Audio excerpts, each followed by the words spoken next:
Yo, what up, what up? Y'all already know what it is. It's your boy Carlito the Cannon, one half of the double dose of knowledge. We ain't even got to do all that. Y'all already know who it is, and y'all know who it is to my immediate right. What it do? What's popping? Is your boy Trigger Trey Knight in the building. Oh, you're not unreliable and not with who? Oh, Okay, cool. I get out the way. I was like, hey, look, we already here. Let's Oh, get. my bad. We already here. They know us, but what they don't Yeah. know is what they got coming tonight. Who are you up underneath me, bro? Oh man, you already know who this is. This your boy Blackout Jones, aka Mr. Baby. You know what? And we Right. call you, and we've called you the historian for like 2 years now. But tonight is one of them episodes where everybody gets to see just how much of a historian you are, but they get to appreciate what that means, bro. Tonight, we have the honor and privilege of interviewing who many in this fandom that we all love call the GOAT of professional wrestling referees. From a career spanning almost over, well, actually, not almost, 40 years in the industry. This man has counted many three counts and called many submissions, DQs, and countouts of not only some of our favorite moments, but era, career, and industry defining moments across multiple generations. 35 years is one of WWE's most trusted referees. He's taken part in over 15,000 matches. He's the newest inductee to the Wrestling Life Hall of Fame class of 2025, and he's the only referee to ever hit a people's elbow. It's crazy. The one, the only, the ref of our childhood and Blackout, because you were kind of a grown man in the 90s, Yeah, I was. Yeah, you me and him old. grew up You still together. young. Me and him grew up together. The one and only man, Mr. Mike Chioda. Y'all give it up for the legend Man, himself. what's up, players? How you doing, man? Badass entrance, man, on your show, man. And thanks for the introductory, bro. It's badass, man. He did that. He did the Appreciate it, intro for boy. the show, man. He's not. He's nice with the graphics. Yes. Um. And even giving you the intro right now, man, I still feel like we I did not give appreciate you that. justice, bro. Like No, it you did, is. brother. You did, man. You did. You really did. So what's up, Appreciate it. Carlito Cannon, Trigger Trey, and Blackout Jones? How you guys Hey. doing? How you Wait, boys time out, doing, time out. man? Did he Doing just say? wonderful. Did he just say my name? That's crazy. Oh, see how I bitched out like that when Mike Tyson showed up one day, right? Tyson showed up real quick. You know, he was enforcer of that real quick story on that. But he came in with his entourage and everything, and we met him to go over some rehearsals over the Shawn Michaels Austin match at WrestleMania in Boston Garden, right? You know, huge fan of fucking Mike Tyson, you know, and all his icon legend and all that. You know, and even at that time he was a legend to me already, that young. And he came up, he said, "Hey, Mike Chioda." Like, what is- I was like, "Bro," I was like, "You know my name?" He was like, "Bro, I love wrestling. I watch it every week." I was like, "No shit." I was like, bitching out. I was like, "Yo, what the fuck?" I was like, "Yo, Mike Tyson knew my name. Mike Tyson knew my name." I was like, yo, I was calling everybody. Mike Yeah. Tyson knew my name. That's crazy. Oh man, I but mean, yeah, and that's from one legend to another legend, though. Like, I mean, different that's industry, that's different industry, definitely. But Thank both you of for the y'all kind words. were extremely significant to y'all industries, though. You know, Mike being such a legend in the heavyweight division and across Yeah, all of boxing, you have defined the golden era, the new age, the new generation era, the attitude era, the ruthless aggression era, PG era, reality era. right, Like the right. career you had spanning across that 35 years in just WWE, man, is stuff of legend. You're Thank almost you. kind of mythical. You're a mythical figure in what we mean today. I think I Black had appreciate the first. I think Black had the first question for you, actually, though. it. Go ahead, Yeah. shoot. So over, so I say over the previous interviews that you've often credited the legendary Gorilla Monsoon and Right, also fellow referee Joey Morella in right. regards to you introducing you to the business. Mhm. Um, what was it like, living near them and with, regards to the industry tightening? Did you get any like special perks like tickets and backstage access? And Ah, also, what made you what made you want to be a referee? Hmm. yeah, that's a real good question. First of all, growing up with Joey, it's my boy right here, man. Always on my desk right there. God bless him. You know, his mom just passed away too a few weeks ago. God bless my little Oh, brother. Condolences. I hear about that. He was 80, yeah, 85 years old, and so started in the business. up in Willingboro, New Jersey, right? It was right in between Trenton and Camden, Philadelphia Yep. area, South Jersey area, right? By Cherry Hill, Mount Laurel. So not too many people heard of Willingboro. It's actually where Carl Lewis is from, Yep. right? So I went to I school with got Carl Lewis. I got a cheesesteak from over there. Yeah, Gitanos. Oh Yep. shit, that's the place. That is the place, bro. Oh shit. So I'm gonna try and sum it up quick. So me and Joey used to hang out in Willingboro. I lived in Twin Hills. He lived in the country club. I used to hang out with his sister Valerie in high school, because I went to Willingboro High School with her. Joey went to Holy Cross. So, and we played baseball together though in Willingboro Township. So we grew up together, and I started doing wrestling when Victor Quiones, back in the day, was like Gorilla Monsoon's stepson. So we raised him, and he lost his parents. Victor Quiones is a young child, and Gorilla took him in. So he was running the ring crew. I was 15, maybe not even 16 years old, 15. And in the summer times and the weekends, and summer times all the time, but then on the weekends, even when school was going on, I'd go to wrestling and help set the ring up. So it was like make $50 for the ring, $50 for robes, $50 for timekeeping, $50 for playing music. So me and Tony Chimmel and a couple other guys would be on the crew with Joey Morella. But Joey he was the head of the crew because he was like the referee at that point. He was established referee. So Gorilla Monsoon used to own a territory back in the day before Vince took over from Vince Sr. So Gorilla owned the territory from Vince Sr. and he was actually going to be a part of that, buy a part of the business at some point. Okay. And it was agreed with Vince Sr. So long story short there, when Vince took over everything, I used to work for them before Vince took over. So I made $200 a night working in wrestling. I love playing ball. I was a badass baseball player. Mm-hmm. I don't mean to put myself over like that because I never really accomplished anything later on. But I was had a hell of a stick, shortstop, pitcher, and but so I went to wrestling. I had 4 cars by the time I was 17 for working for Gorilla Monsoon. On top of the $200 a night, I was a young boy on the crew, right? So they made me go sell programs that were $1. Like you get like a card with 7 matches on it. You slot in a 5-page program with Andre the Giant on it, Gorilla Monsoon or Big John Studd and all these big, the guys that were over back then, right? That's crazy. So when we went to places like Salisbury, Maryland, Philadelphia Spectrum, and even like Wildwood, New Jersey, we'd run every Monday night there in the summertime at the convention hall. It held 1,500 people, but I'd sell 3,000 programs. So I made 10 cents off the dollar on selling 2,000, I'd make 200. If I sold 3,000 programs, I made 300. So 300 and 200 on top of the other 200 I was making $400 or $500 a night. I mean, shit. I was able to go out and get that Colombian gold for half pound of that for a little bit, make some extra money on the side, going to school with that, selling J's, having double lunches and stacks of cash. But I was making money, man. I sold 4 cars by the time I was 17. It was all for Joey and Gorilla that set me up for that. And God bless him, And so then, Gorilla, after my dad got sick in '84, took a massive stroke. He couldn't really support the family, so he kept, he was still living, but he took a massive stroke. So and I wanted to get. I said, man, baseball. I don't know. I'm gonna have to go to college. I'm gonna have to do this unless I get an open tryout for the Phillies. And back in the days, you could try and get some open tryouts. So right before an open tryout, I blew my knee out. I had an open invitation for the Phillies, and they had this in the summer thing. I was like, man, I blew my knee out at this family reunion. Long story short, I said, man, I got to get back in wrestling. I got to make some money. And for my family, for my mom and 2 younger sisters. So Gorilla got me back into the business, and it took off from there. And then about 85, I started full time doing the ring crew, driving the trucks, paying dues. 87, Chief Jay and Gorilla wanted to make me a referee. So they talked about it, made me a referee. They didn't like all the commission refs around anymore in New York and Pennsylvania and all this shit. So they tried to wheeze them out, which they did eventually. Made me a referee. I paid some dues doing refereeing for 2 years. And in '89, I made my debut on TV. And Gorilla always told me like the words of wisdom, like he told his son.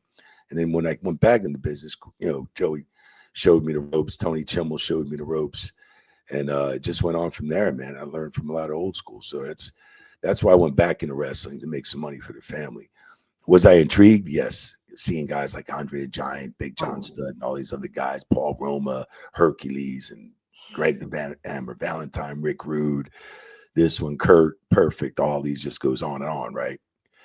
The Rockers come up from the South, the Rougeau brothers, all these, we just had an incredible lineup, Honky Tonk Man, all these guys. And I mean, throughout a card in wrestling, man, it was just incredible stars from start to finish. So, and that's where I just, it took off from there, man. And Gorilla always said longevity in his business is refereeing, man. I told Joey that, and you got to listen to that. Don't ever stooge, which my father always taught me that back in the day. So don't ever stooge, mind your own business. If you need to stooge on somebody else to enhance your position, then you ain't shit. You ain't doing your job right. So you need to go find another fucking job if you're going to stooge on somebody else to enhance your position, right? Always took those few things in mind. And where I ended up in a 3.5 decades in a career with one company, it always helped me through 35 years. Man, love it. Yeah. I said that was truly lovely. Like just being around legends, just hearing those names. You like, man, where we come from and where we come from. This is who you were brought around, who you were around, and learning from, and just the connections that you built over the years. And that kind of goes into my question for you is, what was your first ever match that you refereed? And also, how nervous were you to be in that moment? Like, oh, this is my first match. Let me see how this goes. Yeah. My first referee out my shit. I was green as fuck, right? Didn't want to fuck up the match because you knew how important it is if you fuck up a count and shit, fuck up a match. Right. So my first match was Barry Horowitz and Steve Lombardi, the Brooklyn Brawler. So those two always used to have some fantastic opening matches, God bless them both. I think Barry went over because I don't think I ever seen Steve Lombardi go over, man, maybe once in a blue moon, as Doink or something like that. But neither did Barry Horowitz, but those guys were great guys, man. And I had the opportunity to learn from like even George the Animal Steel and guys that were just kind of almost on their way out, but still, like teaching me a lot of things and how they, they took the business so serious, kayfabe was a word back then, like we took kayfabe serious. It just, and I was just blessed to have with Jack Lanza, Rene Goulet, Grizzly Smith, who was, dad of Sam Houston and Jake the Snake and all that. And even Rockin' Robin. I used to work with Rockin' Robin, man. She was a hell of a worker. Sensational Sherry, back in them days. And so I grew up with a lot of old school, and I didn't go to no school. I just learned every day on the road, man, at live events. Every day we'd have match, we had 14 days in a row, 17-day runs. So you just learn that way. There was no school. School was on the road and getting thrown out to the wolves too. So, hey, look, trial by fire, man. That's it. You're right. And then also, like, even after like refereeing your first match, and like how we said, kayfabe is very real. We understand, like, backstage, that's a different area back in the day. What was who was the first person that you talked to backstage after that match? I mean, after that match, you go right to the talent, which is the protocol. So you go right to the talent and the agent, then you go to the agent. Hey, is there anything you've seen out there? Or is there anything, sir, I can do better? And basically you get it from the talent first, hey, was everything all right? Did I, that heat spot, did I do that right? Or did I do this right? Because, like back then, those guys, man, I mean, I never heard any of those boys going to school for wrestling, right? They never, a lot of them went to the dungeon, a lot of them went to the dungeon in Canada, but there was no schooling out here. You know what I'm saying? Like, maybe up in the Northeast, as far as, oh, God bless the big guy from the Northeast who trained Triple H and all them. Killer Kowalski. Jeez, I'm sorry. Shoot. So, I mean, but there was no really like schools way back in the day either, so it was amazing to me that they just, they had their own characters. They knew what to do. They knew how to work the crowd. They knew what, to make the crowd boo. The heels knew how to keep the heat on themselves. They would always worry about protecting the ref, you know.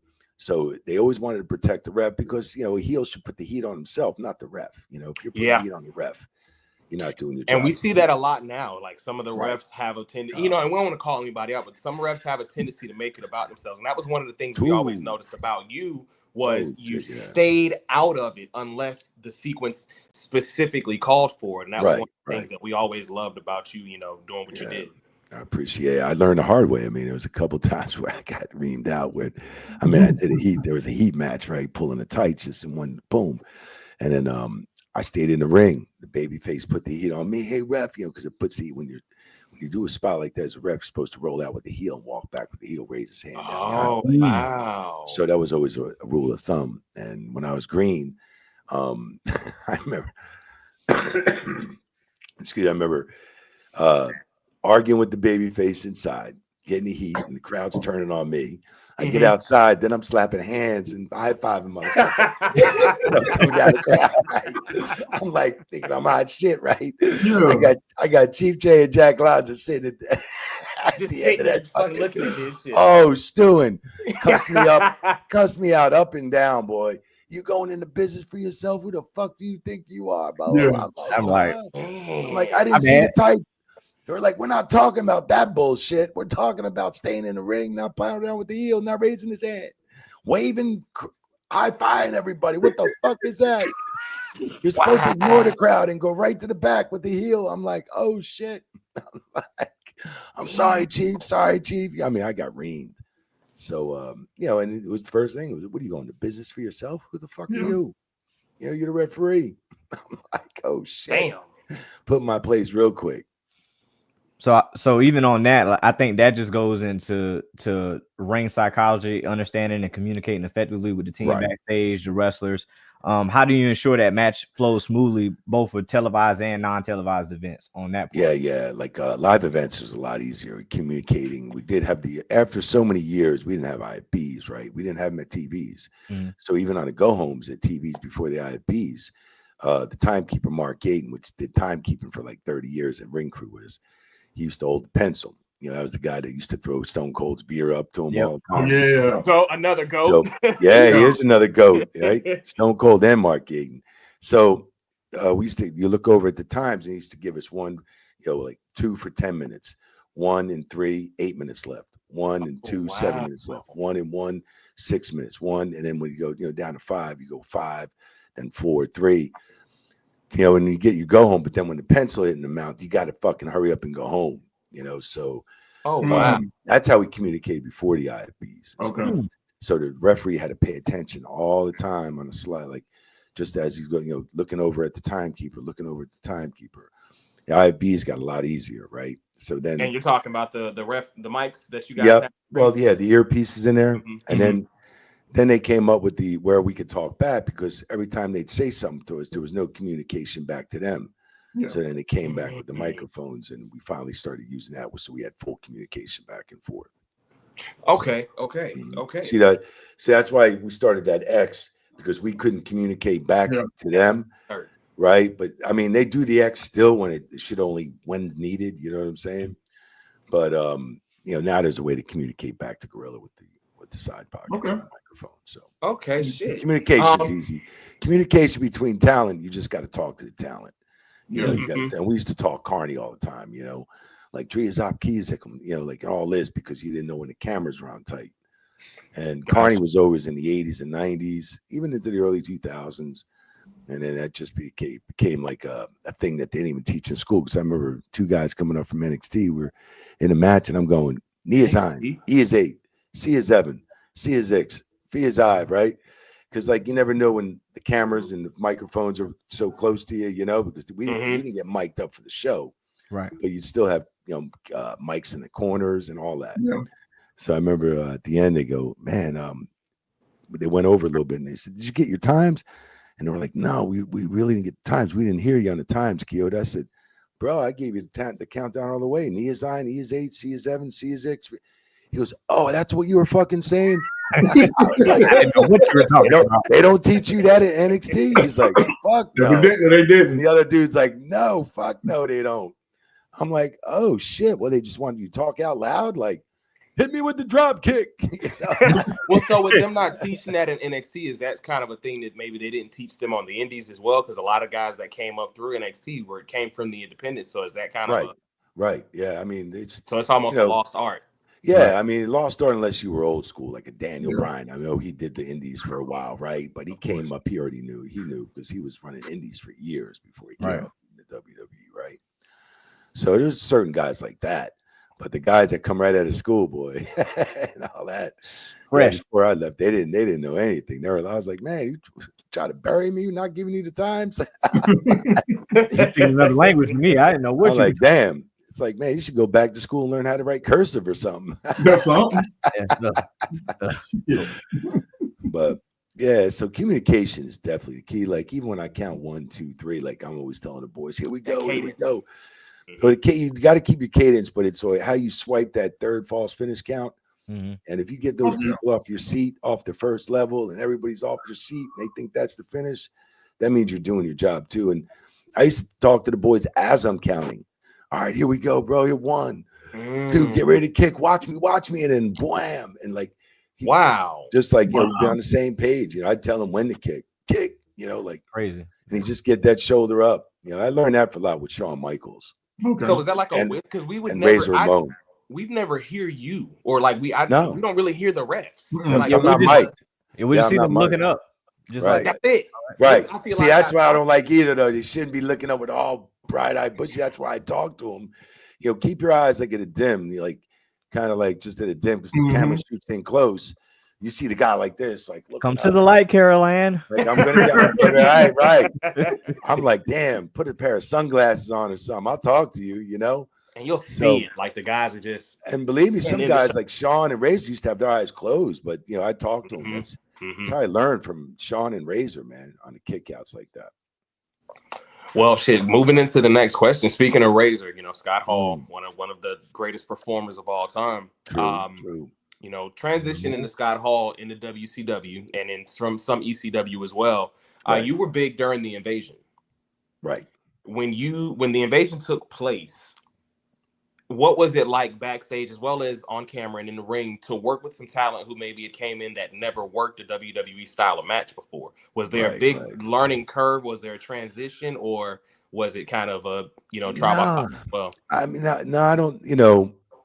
Goldberg never made that transition over, right?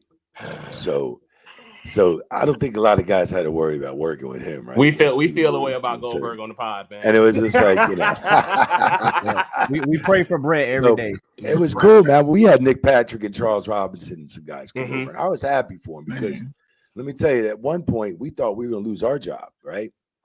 Oh, wow. We were going to be begging the South, us Northerners would be begging the South. Oh, yeah. Ted Turner, CNN Network and shit. Because it was like, we were going to court. Remember, we were going all that shit. I had to go to, to the grand jury a couple times with all that Hulk Hogan stuff and steroid stuff. I remember that. Fucking Hogan. Times was tough. I remember Vince was hot because his office was on the 4th floor at Exit 9 in Stamford, Connecticut. We used to go there all the time to do crew stuff on our days off, a few days that we'd have here. We'd have to go pick up some stuff and get a truck ready for a pay-per-view at the warehouse studio by the office. So, and I worked for the company when we had Titan Sports. Yeah. We had Titan when before it was, moved over to Exit 9, Stamford. I love that building. So I remember when WCW put that big sign, like coming from, like, if you in his office, you seen that sign. We were up in his office when he wasn't there, and we heard he was hot as all get out, which he had every right to be because that sign was like WCW Monday Night Nitro. He see that right from his office, and they were beating us up pretty bad in the ratings, man, until Triple H and DX and all that stuff started to make a turnaround. And so I mean, we were almost out of a job at one point, and of course, we prevailed, thank God. And then I was happy to see those boys get a job, Was there anybody that came in that you were kind of like interested really in reffing for or working with? No, not really. I mean, those guys that, you know, I'd worked with some of them guys early in the years, you know what I'm saying? Like, and then they went to WCW, and there was at least a place to go if you didn't have WWF at the time, you know. Right. So, like, you know, a long period of time, there was nowhere to go until AEW popped up, right? So, Yeah. and Cody started all that shit with Tony Khan. So, yeah, I mean, I mean, it was just, I mean, we were worried. So, I mean, I was just happy, you know, like, it was good to work with all the different talent coming in, you know. So, I mean, it was cool, but you had a lot of, like, I remember there was a lot of tension more with ECW when they came into Manhattan Center. Like, this one didn't want to do the job, that one didn't want to fucking do the job. We were lost, like, no shit. I was like, check out these boys, Paulie Heyman and all these boys coming in, right? I was just on RVD's show the other day, and I remember coming in, and Rob tells me, I remember that. Yeah, I remember I didn't want to do the job. It's like, but well, is the politics a lot of what you got? Like, I mean, you know, of course you're a referee, but even with dealing with the production, the politics of it, is that something you had to deal with No. in terms of in the ring? Anybody going into business for themselves or anything like that? No, me being the third man in the ring, I didn't have to deal with that shit, bro. I mean, like, I didn't have to cover him and pin him. You know what I'm saying? I didn't have to, you know, right? I mean, all I got to do is count. You know what I'm saying? I'm just doing what I'm told. So, you know, like when Razor told me to, like, hey, Coyote, he's like, you got to do the job to the kid. And he goes, hey, you like the kid, but he was like, count as fast as you can without making it look stupid. I'm gonna up that fucking cadence. I'm like, you got it. Okay. And me being a young gun had a fast cadence anyway, you know. So I was like, hell yeah, I'm gonna listen to Razor, fucking Shawn Michaels, Diesel, Kevin Nash, and all those boys that clicked back then. I was like, my ass ain't getting ribbed on the fucking Europe tour. I know that's right. Like, they were known for that. Shit, they didn't shit my food. They didn't fuck with me, so I was happy. So we was all good. We was all good. So even over the years, I know refereeing it can be a lot, especially with the road schedule, just kind of being away from family. Right. Yeah, it was. How or what contributed to your longevity in refereeing in the business of wrestling? Man, just making that money, man, kept me busy and intrigued with the business, and intrigued, you know, like when I made my debut on TV in '89, I was like, fuck, man, I'm on motherfucking TV. I'm on TV and shit. Like, I'll tell you straight up. Then when you go into Europe, you know, and they got the shit at the bar at 1 o'clock in the morning, you're on TV over there. You know what I'm saying? It's like, it would help you get a little piece of ass here and there too when you were single. Had a couple ring rats. All right. Me, you know what I'm saying? It made it a lot easier, bro. They're like, wait a minute, that's you. And then, you know, as these referees, boy, Walls, we don't sell tickets, right? Because we don't sell tickets, make money, but we comp motherfucking tickets. We comp them. I used to comp them tickets like anything. I know that's right. You want to bring 4 girlfriends? You want to bring 5 girlfriends? 10 girls? Yeah, I got you. You get a ticket. You get a ticket. Damn right. Everybody gets a ticket in the bar. Yep. Everyone with high heels on. No, that's right. You use what you got to get what you want, brother. Yeah, no, but it was good times. I mean, you know, but I'm not gonna lie, it did help. So I mean, you know, it was pretty badass to be on TV and be like, holy shit, you know, like, and it made you more and more, like, you know, intrigued, more firepower to your career, you know. And you wanted to be the best out there. And I did everything different. You know, I didn't want to do everything the same, like hold these fingers up and go 2, or just go ding, ding, ding, ding, start the match. You know, I used to like, boom, like ring that bell. Like, you know, it was like try to intense the match a little bit, bring a little bit of firepower to the beginning and at the end, and just do everything different that other referees did. So, real quick, one of our homies, Lovely, she one of the best wrestling personalities ever in existence. She wants to know if you're married. Yeah, yep. To my wife, married. Yes. Get up off the screen. Back up, Lovely. Back up. Yes, unfortunately, I am. But listen, I just got married. I've learned I'm not gonna say the unfortunate part. I'm learning. Over the years, there's always a conversation. It's you and Lil Nate. Right. You're always often attributed as one of the GOATs, if not the GOAT. But with you being in the ring, it's almost like the Jordan and LeBron and Kobe conversation where, you know, people who played the sport, we kind of tend to listen to them a little more because you actually played. Who do you think is the GOAT superstar? And not just like a bias of who you've refed, even if you haven't refed a match, but who do you think pound for pound is the greatest wrestler? Well, so we say wrestling on this podcast. Who's the greatest wrestler of all time in your opinion? Man, that's tough to say because that's like putting a Mount Rushmore, right? And you got to fit 4 guys in it, right? You got 4, you know, real fucking hard, right? Because I went through those 3.5 decades, and there was so many guys that made me money because when they made the company money, they made us money, right? Mm-hmm. So because we were comping tickets, refs, you know, they were selling the tickets. Mm-hmm. So to see Hogan all those years, right? Yeah. Do what he did, draw the crowds and just sell out shows after show and pack our, you know, paychecks were getting bigger and all that stuff. You know, and I don't want to take nothing away from Bruno Sammartino, even though I wasn't around in his days, but I heard a lot about him from Gorilla Monsoon and everybody. And all the old school like Arnie Skoll and Pat Patterson and Jerry, you know, I heard a lot about him. And I met Bruno years and years ago through Gorilla, like, you know, real quick at the house. It was just to me, man. It's just like, you know, with Bruno, Andre, God, I mean, there's so many guys, but then you got Andre and then Andre passing the torch to Hogan, right? Which Joey Bella did that match. Yep. And then Hogan passes that torch. He comes back and then WrestleMania 18, 2002, bro. I mean, it was just like I marked out for a while, man, because it was just I'm 17 years in the business now, right? I'm like, you know, 15 years of refereeing, 13 years. I'm marking the hell out because when Hogan came out, man, I mean, 68,000 people in a big ass Sky Dome. It was just so loud you couldn't even hear yourself think.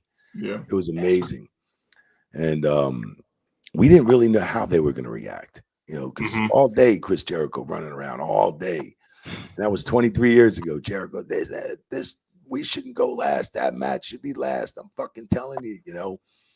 And incredible mind for the business. Right. Back then, 23 years ago, right? And he was young, right? Yeah. So I mean, and you know, at that age, I'm 37 at that point, 36 or something like that. So and I'm thinking, man, I was like, all right, well, it's not a title match, you know, icon about icon, and it's not gonna be a high flying match, right? It's gonna be more of a, you know, shove off, shoulder tackle, big pop, fucking, you know, the bring it, the this, and the Hogan, I mean, just everything, bro. It was just a shove off the attack, and the entrance was phenomenal, right? Then the stare down, I had goosebumps. Stare down, and you, oh yeah, I wasn't off to the side. I wasn't getting in the middle of that shit right then. You know, some refs will just hit the whole all in the camera. You gotta understand, they weren't getting physical with each other. So my mentality is that they're not getting physical, they're not pushing each other, so there's no reason for me to get in there. Right. It's just a stare down, you know what I'm saying? So stay off to the side. And literally I found myself marking out. I was in the stare down too, like oh wow. Shit. This is where we at? This is like icon against icon. This is like the guy that I started in this business, like you know, and then coming back at 50 years old, and Hogan looked great, man. He looked great for his age, 50, 51, right? I mean, Rock looks better in shape now than he did then, but he's jacked, of course. And it made it look so believable. Trigger's guy. So I mean, Rock guy. And I'm loving the Rock because my Rock's the number one guy. And the little bit of amount of time that Rock was in the business, you know what I'm saying? Like big impact. Yeah, big impact, bro. So, and even you know, so at that point, you know, and then Rock does the job. I mean, Rock goes over and Hogan there. He takes the torch from Hogan, and then a year or two later, no, he ain't passed shit. He took it to Hollywood. Got your ass. Damn.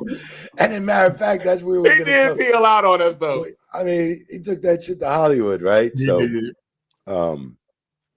yeah. So after he took that to Hollywood, you know, that's why, like, you know, when Cena and him match up for the first time in what years, right? Cena been holding the huge. I was there for while, making us big money, running the road, working hard every fucking week, all year round for what 8-10 years or something, and then Rock comes in and he gets the word, you know, like you're not going over, right? You know, so I'm not going over. I was like, holy shit! Like, was Rock sticking around for a while, or That was a huge call. Right? To give it to Rock. Like, I don't know if they had the foresight that, okay, we're going to run the rematch back, but like even just making the initial call, that's a huge call to make. I was shocked. Damn. Even though I love Rock, don't get me wrong, too. You know what I'm saying? Mm-hmm. I love him. And it was like, yeah, but, you know, he was in Hollywood. I had to give it to him, right? I mean, he's getting over more and more. He wasn't even over back then as he is now, right? Yeah. Final bosses. It took him a while to get up into Hollywood and get that, you know. So, I mean, so there was a little ass puckering up there, too, during that, you know, getting that call. Yeah. You know, I'm like, oh Lord, I was shocked. Damn. Yeah, but then of course they gave it. They said, "Look, you're going to get your you'll get to get back. Yeah, you get to get back. Yeah, and he got to get back. You know. Yeah. So, and now he definitely got the get up. Now, yeah. Right. Yeah. Heel bound now, right? Hey, heel bound. Crazy how the tables have turned. Yeah. I'm going to flip the table at this point. Right. Jesus. Right. Well, I guess we can flip tables in different countries. Well, what's your idea on that? What you're thinking with Cena turning heel? You think it's a little bit too late? Honestly, I thought it was going to be too late. I was like, oh, they'll never make the turn. I said, he's in his last stretch. Mm-hmm. It would be good for business, but I said, I just don't see him doing it. I didn't see it, and they shocked me. I said, oh no, they're really doing it. And then I popped. I was like, Cena's really turning. Again. Yeah, right. I think he could do it. Did he 7 years ago or 6 years ago? If he would have done it, would have been. I think it would have been really badass. I think it would have been a lot. Yeah. I mean, and it was great now, but I do think at the height of, especially when he wasn't part-timing and he was there, and it definitely would have hit a little harder if he would have done it then. And you said the right thing, part-timing, right? So, yeah, I mean, if he wins the title at WrestleMania, what's he gonna do? Stick around for a year? He sticks around. If he wins the belt at Mania, I think he sticks around through the year. That's cool. The rest of the month, at least stick around for at least 6 months to a year, right? With the title. Yeah. I mean, no sense to just keep changing it, right? In the next few months or something. But I mean, I don't. I mean, I think he'll do a hell of a job as a heel. But remember, back then it was more about the money making, because his merchandise was through the roof. Selling multi-millions through the roof, right, on his merch. Vince loved it. He was making merch because he was a baby. And, all the Make-A-Wish, all the Make-A-Wish stuff he was doing, as a baby face and stuff like that, which he was doing a ton of that stuff. We're doing it no more. Now it's Break-A-Wish. Now it's Break-A-Wish. And he just gets a fat check up front now. That's all. Yeah. What do you think about him teaming with Rock? Like with I Rock, think they'll split off. I can't see Rock. I can't, if Rock's gonna. I see them at splitting off at some point. I'd like to see Jim Cornette maybe come in and get hold of him as a manager. Jim, you want to think there'll be some heat there. That's old school heat. That's a heater. But I mean, he still got a mouth like the South on him. So he does. South and mouth of the South. So I mean, he can talk, man. And I'd like to see something like out of the blue like that, because I think Cena would need a manager being a heel. Yeah, because you can't have Rock by your side the whole time, right? Whole time. You got to split off at some point. Somewhere he's going to nut shot Rock or do something. Maybe I'm feeling at some point. And I think them doing it this time was kind of like a second chance at redoing the Austin turn, because the 17 turn just didn't, like, the turn was cool, but what led after just kind of hopefully with this going forward, hopefully with this we get a little more meat off the bone and something that leaves us looking back fondly at the whole instead of just the moment. Well, we're getting cinema. We're getting the acting skills even pushed further. It's minus Travis Scott. Hey, look, Cody's gonna get his receipt soon. I mean, I'd like to see Rock and Roman. I would like to see the bloodline turn on each other a little bit. Okay. I'd like to see that. I would like to see that. But you're gonna have Cody and Cena the second night. And the first night, I don't think the ladies are going to get the main event because they got it last year in Philly. So I think Seth and them guys are probably get the main event the first night. I think the ladies open it up this year. Maybe open it up on fire, right? Yeah, that'd be a good one. I think if they do the triple threat, they need to. Me personally, if they do the Punk Rollins and Reigns triple threat. I wouldn't mind that being like the opener. Like set it off and let us know that this Mania is supposed to go down as the Mania. Vegas gonna be on fire. Oh yeah, Vegas. Literally. And it's Vegas. Yeah, like yeah. if you're gonna set something and leave a footprint, let's do it all the way. That's it. I mean, it was like, when Cody went from AEW to WWE, a lot of people thought he was going to get the title that year, and I was like, nah, there's no way, because I didn't think Triple H. He's got to get back from the throne. Yeah, get back, and he's got to come in, and you're not just going to run through Triple H's talent. You know what I'm saying? Like Roman and this, and then he got hurt, so that was a setback as well. Was a setback. So a lot of people forget about that injury. I damn sure did just now. I never think about it. That took him out for a little while, and then this way it set him back a lot. So without going through the talent coming from AEW for them last 3 or 4 years, I didn't think he was going to get it. Yeah.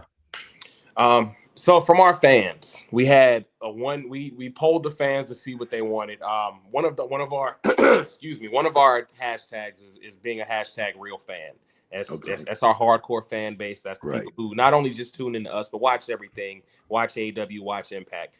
The number one question that has been asked repeatedly amongst the fandom is, what's the one match that you wish you could have refed that you might not have? Always been a good question. I'd have to say Shawn Michaels and Taker when they first met. Oh, 25? Yeah. Yes. Gotta say, man, Charles had that. I wish I would have had it, bro. That's my best match of all time. Personally, I think that's the greatest match, not just WrestleMania. I think that's the greatest wrestling match in history. I totally wish I would have done that match. I wish that that's match. A great answer. Damn. Wish I would have done that one. And you are who you are. It doesn't even really seem like you didn't do it. I feel like that would have been on your resume. Like, oh man, I wish it was, bro. That's one match I do wish I was. Gotcha. That's for sure. I do have one question. Have one question. Where were you when Tony Chimmel? Is it Kimmel or Chimmel? Chimmel. Yeah, when Tony Chimmel got hit with the shirt gun. Yeah, I was backstage. It was funny. I remember Derek Castleman, man. He's one of the merch guys. Yeah, good friends and stuff. So he thought he could pull a little rib on him, man. It'd have been a night. He got him square in the fucking nuts. Got him hot.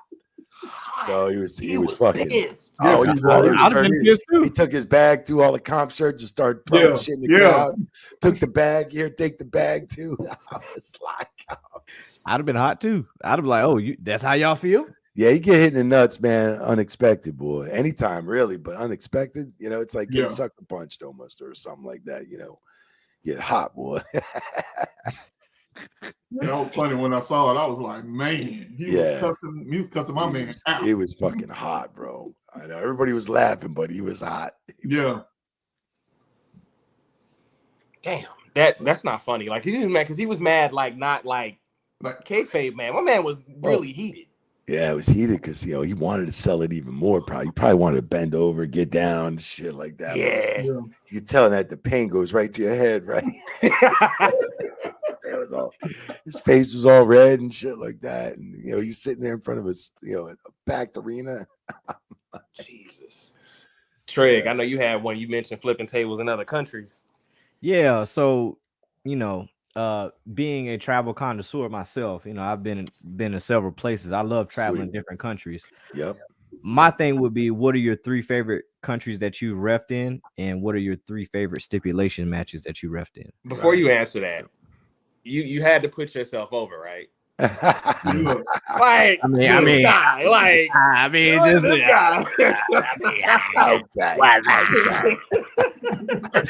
Okay. Oh man.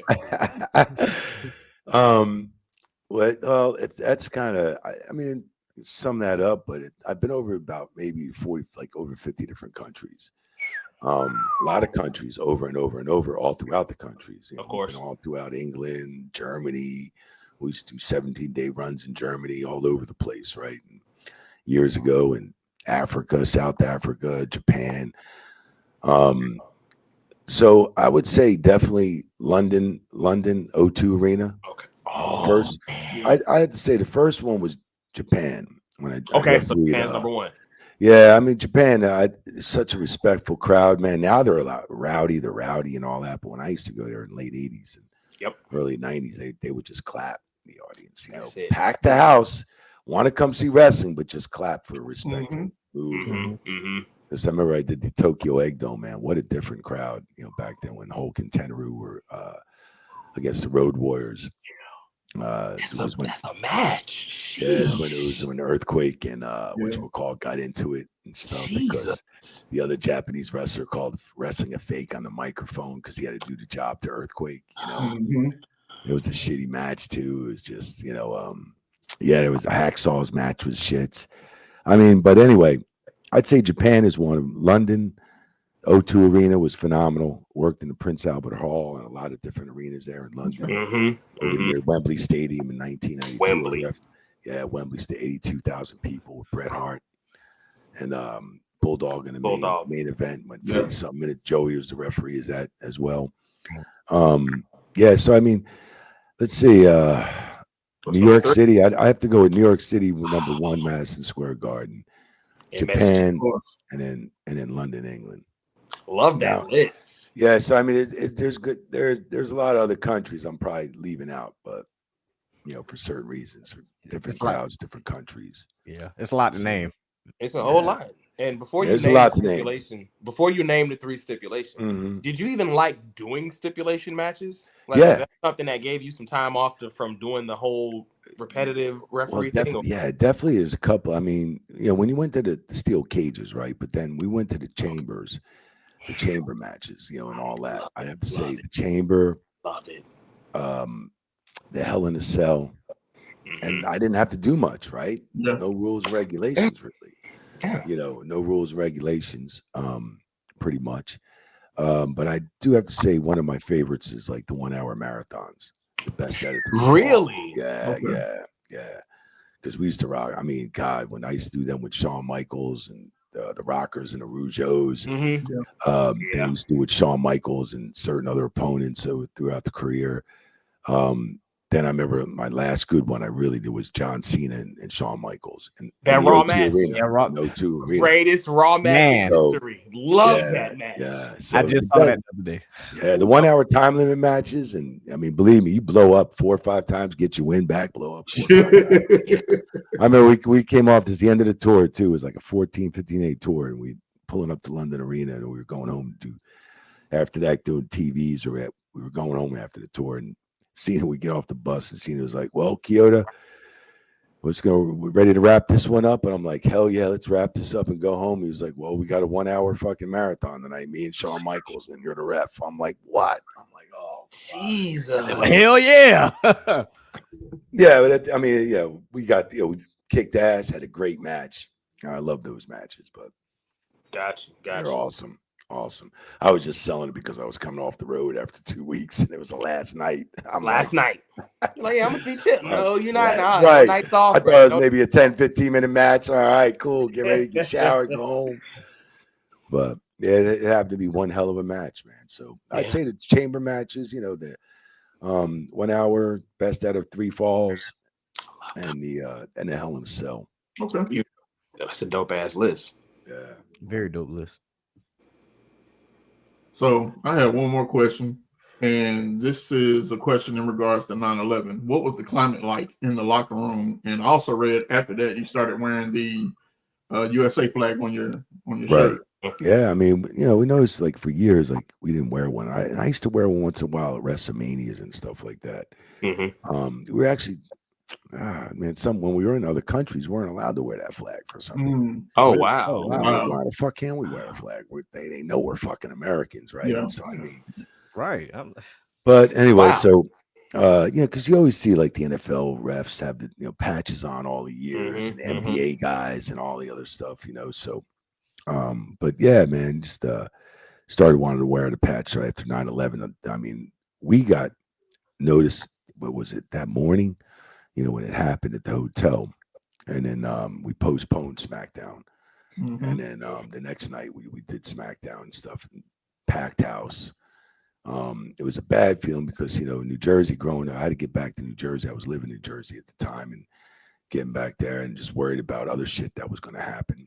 felt like, it was just boom, boom, boom. And just wanted to get back home in case, Philadelphia or somewhere in Jersey was going to get hit, when something happens in New York and you only live 50 miles from there, that's like, holy shit, New York's your home, your backyard. So yeah, we were all stressed, man. I remember it took us a long time to get home because it took us about 3 or 4 days to get home because we had to take a tour bus to Tennessee. Damn, no flights. And then we finally got on a flight in Tennessee to get back to Philly. So, Jeez. Yeah, so it took us a few days before when the airlines got back up and running and shit like that. So yeah, we got home about 3 or 4 days later. But the moment, it was just very sad, man. I mean, it was just a sad for the whole world, and especially for our country. Yeah. And it was just and then then we started doing Afghanistan, in 05. Tribute to the troops. Yeah, tribute to the troops in Iraq and all that stuff. So that was awesome. We used to do that. It was an awesome time. Damn. Working for the troops and everything out there, man. Entertaining them. Love that. I always wish I was on deployment when they would have done something like that. Sharon, were you ever out while they were doing it? Oh no, not during tribute to the troops. Not during tribute. Okay, okay. So final question for me. And it's kind of one of those in-depth questions because I really want to. We hear it, but I don't think we understand it. What's the difference between being a senior official and the head referee? Because you were appointed as senior official on SmackDown in 2002, right at the height of right before the Ruthless Aggression era started. Right. And then you moved over to Raw and you were named head official. Mm-hmm.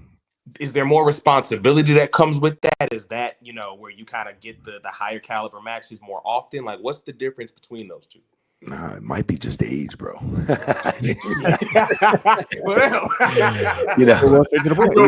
you get an AARP and shit, that's age, right? Social Security, that's age. So, no, I think it was just, it was something, the category they put you in. I remember JR before he left and before Johnny Laurinaitis took over, JR said, man, you paid your dues. Why don't you come off the crew? And you can do this and do that and just be a full-time ref. You paid your dues. How many years in the crew and all that? And I was like, yeah, it was like, I think 17 or 18 years on the crew. Wow. And I wound up doing about 20 something on the crew and did boat jobs, of course. Which is phenomenal. So drove the ring trucks. We had a ring truck based out of New Jersey. Mm-hmm. And we were like one of the best ring crews because Tony Chimmel was, me and him were the ring crew and I was the referee and he was a ring announcer. And we did audio, we did everything, set up everything and drove the trucks, and never missed a shot unless it was canceled due to snow or due to whatever. Wow. Take a lot of pride in that, because you can't have a fucking ring if you can't have a show if you don't have a ring. Right. So, exactly. And you always wanted to keep your job. So that, the big thing is get to the next town and fuck around all you want, but just get the ring to the next town. Yeah. Right. Yes. Yep. Yep. Wow. So your resume. We know we got to get you up out of here in a second, man. No, it's all right. But to add to that last question, Carly, like it just where we're at there. Let's see. It was more or less getting the ring to the next town. What was the question again on the top? Just the difference between being the senior official. Yeah, and I joke around and say age, right? So see, at that point, like, and for many years, I wanted to get back to that question. Sorry, I drew a blank there. Just getting back to that, like, I didn't like propaganda or push my way into matches, you know what I'm saying, with talent. Okay. It came that like talent asked for me and in production meetings. Vince and Michael Hayes and Pat Patterson and all those guys and they would put me in the matches or ask the talent, who do you want in your main event? Wow. Who do you want? I want Mike, we want Mike. So, I never politicked or anything like that in the way to any matches. So I was always picked. You know what I'm saying? Got you. And then, The Rock always wanted me to have his matches. This one always wanted me to have his matches. This one. And Dwayne. So it was pretty cool, So, that's how that worked, really, to get all those matches, really, Okay. And whatever the senior referee and all that other stuff, Because we'll say senior official, like, and especially how the commentators say senior officials, or but I always just wondered, was there a thing? Because the resume, I'm gonna read off your resume real quick. And feel free to touch on anything if Gotcha. you see it. But Hogan and Rock WrestleMania 18, of course. Yeah. Austin Stone Cold WrestleMania 14. Right. The 1-2-3 Kid and Razor Ramon debut. You touched on that. Yep. You did Batista Triple H WrestleMania 21, Cena Triple H WrestleMania 22, Cena HBK WrestleMania 23, and Batista Cena at WrestleMania 26. Like, just that 4-piece alone covers Attitude Era, Ruthless Aggression, PG era, reality era, like just that. Cena and Rock. And of course, one of the biggest moments in wrestling history, which I think a lot of people pay attention to what it meant, but the WrestleMania 31 cash in. Rollins, Lesnar, and Roman Reigns, which, you know, without that moment, of course, you know, the ingredients to the dish, we have to have a lot to get to the Tribal Chief, but you were a part of that moment. You were also a part of the moment where all 3 Shield members cashed in on the same night. That's it's a legendary resume, and I'm not even counting. Like I said, 15,000. I can't touch on everything, but like especially with like the ring collapse, moments like that in production. How does that even get taught, you know, said to you before you go out there and you knowing that's gonna happen? Yeah, that's the ring collapsing and all that. It was just like, you know, I didn't have much to do, right? They take this bump and suplex out of the corner. You sold the hell out of it though. And I had to sell the hell out of it. So yeah, it was that. It was that. I'm like, how the fuck am I gonna bump and shit, right? I can't take a flat back. No, I can't do this, right? I gotta.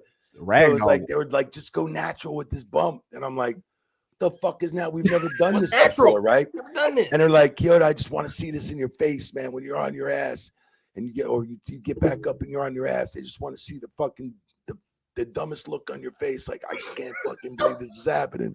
And I gave it to them. And like, you know, they said I did that little itchy bitchy bump. Yeah.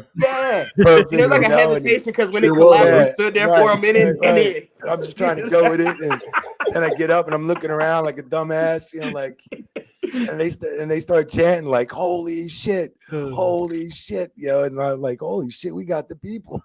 You know? Y'all got them. Y'all got them. And like Michael Hayes, I remember on the IFB, fucking great, just sell that. That's a great. I need that facial. Because Vince was really real hot. He's real hot on facials, you know. Ooh. Give me your facial. Let me see his face selling. Let me see his face this. Let me see the celebration. Let me see the Roman during the pandemic era. That's where a lot of that character, the facials, like you don't notice it until you actually start to pay attention. Right. Vince used to tell you your money's here. That's it. The money's Is right that why here. He hated Christian because he said he had a face that he wanted to punch. Like, so like it's just not here for Christian. Like, I guess. Did he say that? He said he had a face that he just didn't like his face. And I'm like, damn, like that's I can't help that. That was with the Brood era? That couldn't have been with the Brood era. No, he had the long luscious. I think it was just like what they were talking about. It was like during that stretch when they wanted Christian to be world champ. Oh yeah, it was like you know, I just don't like his face, and I'm just like, he had the pop star here. He had. You can't help the face. Like, you ever notice that? Like I always said that in the careers, like in the decades I've been, right? So you get like Shawn Michaels, you get the Rockers, right? One guy doesn't make it, one guy always makes it. From Dynamite to Bulldog, one guy makes it, one guy didn't. Right? You get these tag teams that are established. It's usually if they veer off.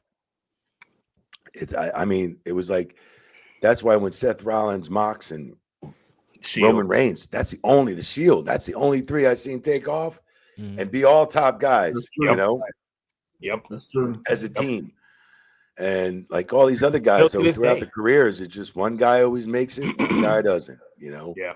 And why is that? I don't know. It's weird. One guy just, you know, they always pull that one guy out and say, you're going to you're going to be my main eventer, you know? Right. And it doesn't always work, you know, Enzo and Cass, they tried, when they split up Heavy Machinery, you know, they were trying to give Tucker a push. And I mean, they've done it with some tags and it just doesn't work, but then they've done it. And like you said, the Shield, you know, that's an anomaly. The Dudleys.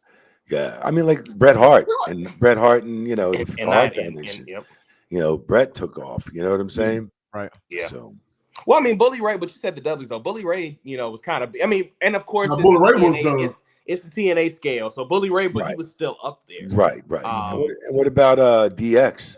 The only guy that took off was They tried with Billy. They even like the Army. They tried with Billy. Talk about the second iteration of second iteration of DX. Oh, once Shawn was out of the picture.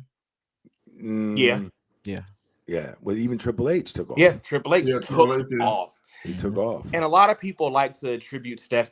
He was always gonna be a star. Oh hell yeah. You know, like I hate when people say, "Oh, he only married the ball." Triple H was always gonna be a star. Hunter. You know, they always said like I get a question sometimes, right? I know you're listening out there, Triple H. So he's listening. No disrespect, bro. So and I love you. So, but like they always say, "What's your easiest WrestleMania match?" And I'm like, I had to think about that. I'm like, what? And then some fans like, well, it's got to be the Triple H and the Paul Levesque and Hunter Hearst Helmsley and Warrior match. And Warrior match. Oh shit, that's right. That went 45 seconds. I was like, oh shit. But look where Triple H went from that at Mania, right? That was at Mania. Yeah. And I was like, look where, and Warrior was always a good dude to me, man. Jimmy was always a good dude. I knew he had a lot of boys, but yeah, he was always a good brother. Yeah, I know, and I felt bad. He comes back, Hall of Fame, and this, and passes away, man. That speech, you could tell. We're not gonna say you could tell he was gonna die, but you could tell with that speech that he kind of was finding his peace, and he was kind of and then he died, and it was like, just too young, man. Out of the boys, wrestling. Yeah, right. They do, man. They pass away young. God bless. Well, Mr. Chioda, bro, from and from me, I'm not gonna say for the pod because I'm gonna let. Sorry, we can go another 10 minutes, man, if you want. Hey, I feel like Triple H. I feel like Triple H is Stone Cold on the podcast that time. He's like, we can get 10 more minutes, right? We can get 10 more minutes real quick. At least 10, 15 more minutes will do. Hell yeah. Carlito, ask another question. Okay, real quick. I'm gonna hit you with a rapid fire real quick. Yeah, go ahead, hit it. Favorite way to end a match: submission or pinfall? Pinfall. Wow, nice. Okay, because submissions you can get some false finishes out of a submission a little bit. Yeah, I always used to rope grab as well, the rope grab, and that's where I used to squeeze a guy's ankle. So it'd always be best. Like Bret Hart taught me that. Like he'd have him in a sharpshooter. He'd go to get close to the ring. My job was to squeeze Bret's. Ask him to give it up, and take my right hand, squeeze his ankle, Bret's ankle. Wow. So as he's grabbing that rope, I squeeze his ankle and he pulls him back without looking back. And that was a big pop then, because he don't look back at all because he's straight ahead, right? Yeah. And then, 90% of the people just pull, they don't even see that ankle to it, Nope. That's because they pay attention to the hand so much. Right. Well, my left hand is like, what do you say? You give it up, you want to give it up. But I just come over as soon as he reaches that rope, and it's back to a false finish there, right? Yeah, or it's just a couple ways like where a guy's ready to tap, then I get up, get ready to ring the bell, and I see, oh shit, he didn't tap. That's the only way you could throw a false finish. Okay. On some submissions. So I always felt better with the pinfalls because you're the king of the false finish on the two. You're the king of that shit. That's cool. Appreciate that, bro. Favorite pop, pre-match and post-match.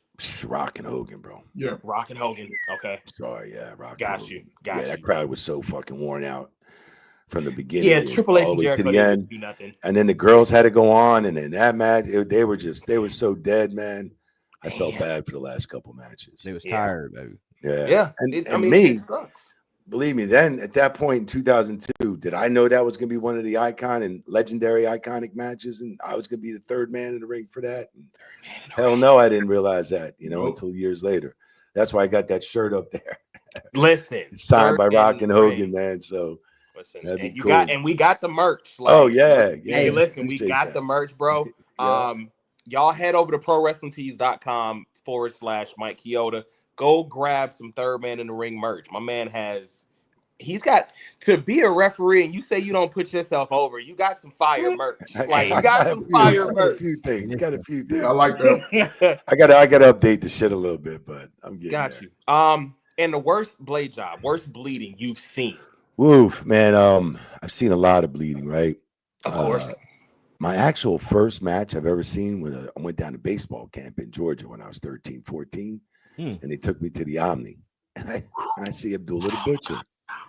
Do you know now the first time I ever really got to meet Abdullah? was just recently at a signing, man. I took a whole bunch Really? of pictures Really? with him, explained to him, you were my first wrestling match I ever seen, and told him who I grew up with and all that stuff. And but Abdullah was covered with blood, bro. And it's like, and his forehead was so scarred up already at the time. And it was he had blood everywhere, bro. And it was just, I was just like, Yeah. like, what the fuck? Like, holy shit, this shit is real, So yeah, I mean, that's probably one of them, but I don't know, the worst blade job I got in trouble for was Jericho and Batista. Yeah. Steel cage. Yeah. Transition from the end of the ruthless aggression era into that PG era. Yeah. So I'll tell you that story real quick. I was off for a week, right? So I come back. I'm living in Tampa, and the show was at Tampa. I was living in Houston at the time. And long story short, Dave comes up to me. I come in the arena. He goes, "Hey man," he was like, "Hey, we're gonna blade tonight. We're gonna do this." And he pulls me to the side, and like real kayfabe. "Oh, okay, cool. Yeah, sure, bro." He was like, "I'll give you a blade." I said, "Well, make me two, just in case I lose one or I fumble with one or something. I have a backup." So, all right, cool. Chris, talk to Chris. Yeah, we're cool. Bye, blah, blah. Match, hey, thanks, blah, blah. At the end of the night, all good, blah, blah. Chris Jericho calls me tomorrow. We're getting ready to go to a Europe tour for 2 weeks. We're going to London to do TVs there or something. So we had the pay-per-view. Then we were doing TVs in London. And then we were going to do SmackDown. We were flying out Monday morning. He calls me up. He said, "Hey, man, we got heat from the boss with the big man. We got heat from the boss." I said, "Heat from who? The agent?" He's like, "No, we got heat from fucking Vince. We got major heat."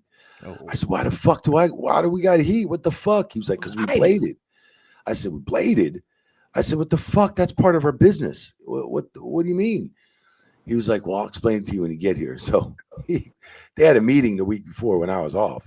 About no more blading, no more juicing, no more. And you missed the meeting because you I were missed off. the meeting, so I didn't know, right? But would I have done it for the boys anyway? Fuck yeah, bro. Yeah. What am I gonna say? Chris and Batista want a fucking blade, right? I'm gonna go. No, nah, bro, can't do it. I'm going to tell Johnny, or I'm going to tell Vince, or no. Yeah, like the fuck, hell no, right? These boys will bleed for me on the road. I'll bleed for them. So anyway, we get to London, and fucking Vince wants to have this meeting, and here's Johnny. Dean Malenko, Batista, Jericho, and me. So he's got the flat screen all up, and he's got it freeze framed, right? He got it showing. So he plays it, and Kevin Dunn does all the production shit, right? We had just got new 3D cameras and all this other bullshit like some months ago. So long story short, he's like, "Well, he's fucking hot. Vince is fucking hot, right? Cutting a promo." Long story short, he goes to the fines, right?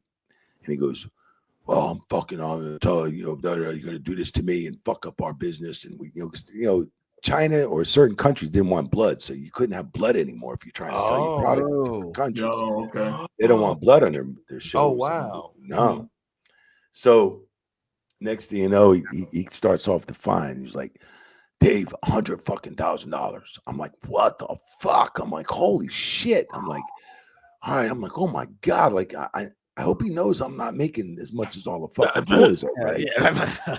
So like I'm not like the last one. And then he goes to Chris Jericho. He goes, $10,000 for you. And I'm like, oh shit. He went from 100 to Dave to $10,000 to Chris. I'm like, damn. I'm like, fuck.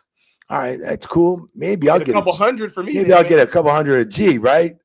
Right. And he goes to Dean. He goes, "Hey, you, Dean Malenko, $5,000." And he comes to me, "What do you got to fucking say for yourself, Chioda?" And I'm like, "Sir, sorry about that. I'm not going to sit there and go, I didn't know. I didn't hear about the meeting. I didn't, I'm just sorry. It won't be done again. Sorry, no disrespect to you or the business, sir." And this and that. And then besides that, I'm losing my touch a little bit because he had the blade. He had my hand. Yeah, because it's slow motion, 3D camera. He had the blade circled in my finger, handed it to his hand. I'm like, besides me losing my touch on TV, oh, man, I used to be pretty good at that. Try to pop him. He didn't laugh. And he goes, "And you $5,000. I'm like, "What the fuck?" I'm like thinking $1,000, right? I'm like, Jesus. So Dave comes up, man. Yeah, he comes up and he fucking gives me a check for $5,000. He had already gave Jericho a check for 10, Dean for 5, gave me and made me take it. I didn't give a fuck. I was gonna pay it. And he said, "No, man." He goes, "This is on me." He was a stand-up guy and fucking paid for everything. That's respect. Damn. Yeah, so that was my worst blade job. That was the worst blade job. I handed out. What was the worst bump you took? Man, probably getting thrown over the ropes by Ahmed Johnson. Put me in the hospital a couple nights. Yeah. Oh yeah, I remember was that. with shit, Triple too. H. Yep. He was blowed up. He was blowed, and he had to throw me over the top rope. But instead of going to the rope and toss me over, he was like almost in the center of the ring. And he just barely got me over, man. I hit the rope, boom, hit the end of the ring apron, my neck. I got a stinger for a little bit, man. I couldn't feel anything. Damn, that shit. And always remember Triple H, we got medical coming. They're coming for you. We're getting a stretcher. And I kicked out. It was a stinger. And I was good to go. Yeah. Okay. Yeah, so yeah. But there was bumps like with Shane McMahon when he tackles me off to the blindsides me and shit in Chicago that night. Boom. I was like, told him to bring it. He said, "Oh yeah, he fucking brought it." He brought it. A lot of other bumps are nice, but well executed. Yeah. All right. Well, Mr. Chioda, man, we sincerely appreciate the time, brother. You got it, brother. This has been my personal favorite interview we've ever done. I love this. This is a huge moment for us as a pod. We actually met you at WrestleCade. Right. Yeah. Here yeah, with that pick. Hopefully, I love that pick, dude. We were so nervous to ask for it though. Like when we walked up, we were like, good. It's all good, like man. it's like fucking Chioda. Can we do it's it? all good. It's all good, man. You were a phenomenal individual to us that day. Fellas, final thoughts with him. If you want to say you appreciate him or anything like that, man. I'll let the young gentleman at the bottom go ahead. Oh, why? Thank you. I'm glad I'm the young gentleman today. I'm the elder. I'm the elder, actually. But yeah, I definitely appreciate your work. I mean, I was trying my best not to fan out tonight, because I mean, this here, man, this is like one of the greatest. It's probably gonna be up there, one of the greatest interviews. Even though we're probably gonna have more down the road, but this right here is number one. Yeah, you got it, man. I appreciate the work. Thank you for the travel. Thank you for the bumps. Yeah, you got it, man. Hey, man, let's. I'm sorry, I got to get off and bounce and do the Sad Free Shows one because I'm dedicated to them. I've been doing them for like 4 years. Oh yes, sir. Absolutely, y'all make sure y'all go check that out. Why don't we hook up sometime a little bit after WrestleMania? Oh, catch up on the Mania. Absolutely, you want to do a WrestleMania recap with the crew? Yeah, let's do that, bro. We'll do a recap there, and maybe go to the other quarter or half a part of my career. We'll talk about some other things, bro. Absolutely, because we didn't get to touch on some of the backside of it as well as AEW. So let's pin it and listen, man. Whenever you got the time, Beyond the Bell podcast has the channel for you, bro. You got it, bro. Sincerely, thank you for everything you've done for the business. Thank you from our fandom as well as any other professional wrestling fandom. And if there's anything you want to say to your fandom before you head out, man, the floor is yours. Hey, man, I just want to thank everybody, man, for giving me all the support, man. And I go to these signings and all that stuff I do now here and there, and they give me nothing but love, man, and just have nothing but respect for my career and all that. And I really appreciate all the fans and appreciate all the kind words you guys got to say. And thank you for having me on, man. I really appreciate it. Beyond the Bell, man. Appreciate having me on. Appreciate you, Mike. We appreciate you. Mike Chioda just said he appreciates Beyond the Bell. I'm going to fanboy like a mother when we get off here tonight. Hey, how do you feel, Carlito? You know what? It doesn't matter how you feel.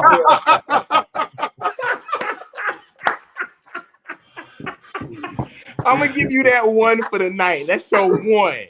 That's good. Mr. Chioda, but man, seriously, thank you so much, bro. And we will definitely reach out and we'll run part 2 up, man. You got it. Sounds good, man. Hey, thank you, boys, for having me on. Appreciate it. Thank you for coming on, dog. All right, man. One love, boys. One love. All right, one love. All right, be safe. Yes, sir. Yo.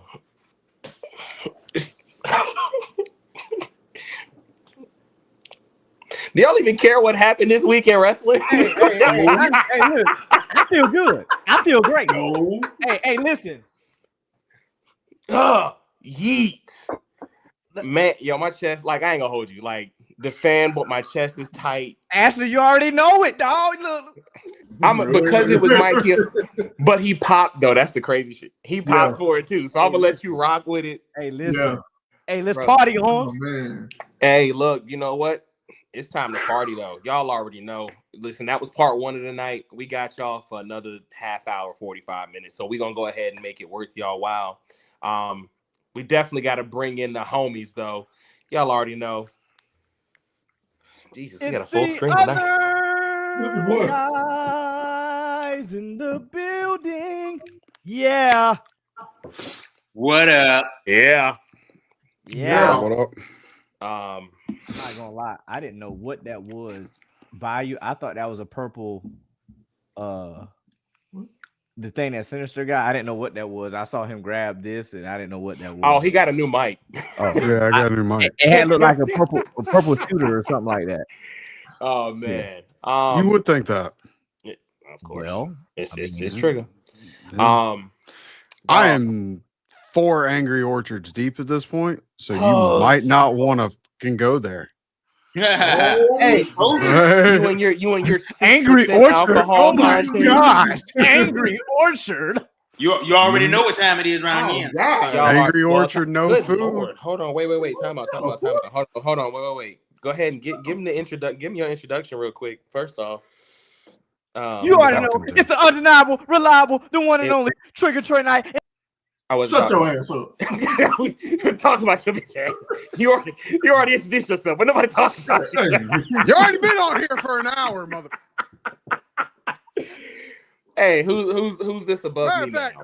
hey, send his ass to the Shadow Realm. To the Shadow Realm. Ron, Yeah, listen, you send were him. requested to go to the Shadow Realm, so you got to go to the Shadow Deuces. Realm. Hey, weighing in at a whopping 215 pounds, hailing from Charlotte, North Carolina. Oh, he feeling himself tonight. Mr. Butter. Sinister. Stupid. Wow. Matter of fact, hey, keep his ass there. Wow. Look, Keep it. Because he Keep ain't it. gonna grow up. Keep him there. He already Hey. been on this thing for an hour. it was the bye-bye. Hey, listen, don't let the Angry Orchard get you all on your Becky stuff, okay? Angry nothing. You would like it if I was on my Becky stuff, wouldn't Calm you? down, Becky. You Becky loving son of a bitch. Oh, Oh, whoa. that's what we're on tonight? Oh, Oh, hold on. You need to go well. sit your ass in a room. Bye-bye. There was some Zach there. Good Lord. Listen, and to my left. It doesn't matter who you are. Oh, You God. go. Oh, See, God. you were doing man. so good tonight. Like Come you on, were. man. Come on, dog. With that boosted. Come on, dog. Two, I'm sorry, bro. Now, Like, if we quit this podcast, you're gonna have to stop.